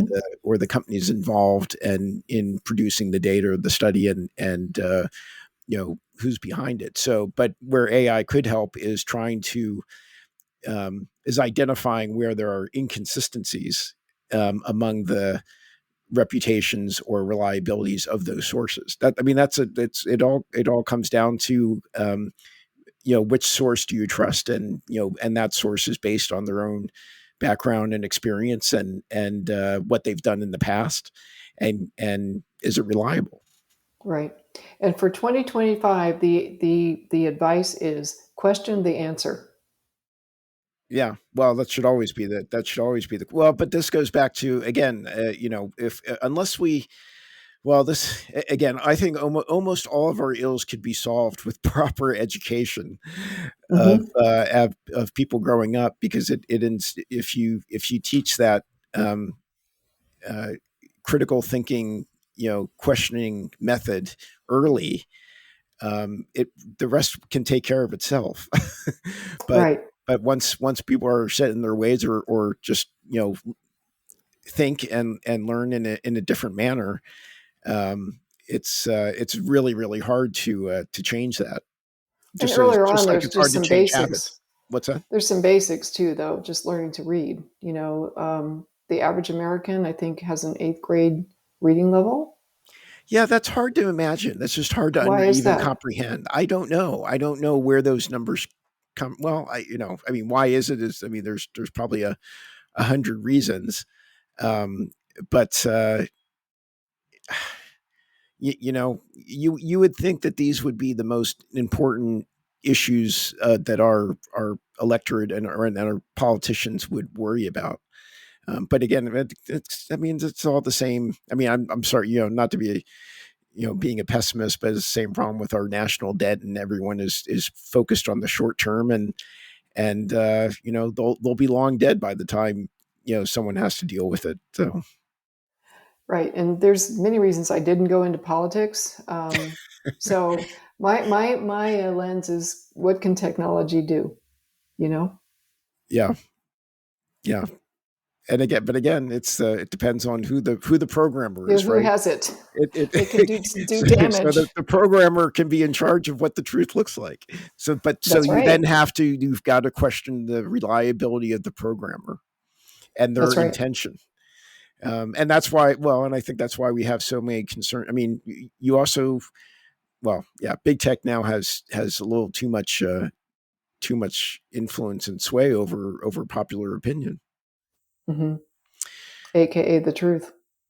aka the truth. So I think let's end on that note, Okay. which is neither a bad or good note, but somewhat stayed indifferent. But Laura, I thank you so much for your time. We did not get to some other areas of discussion, let alone our current state of virtual reality, and we didn't talk about what we thought of AWE the other week. So there is plenty more for us to discuss.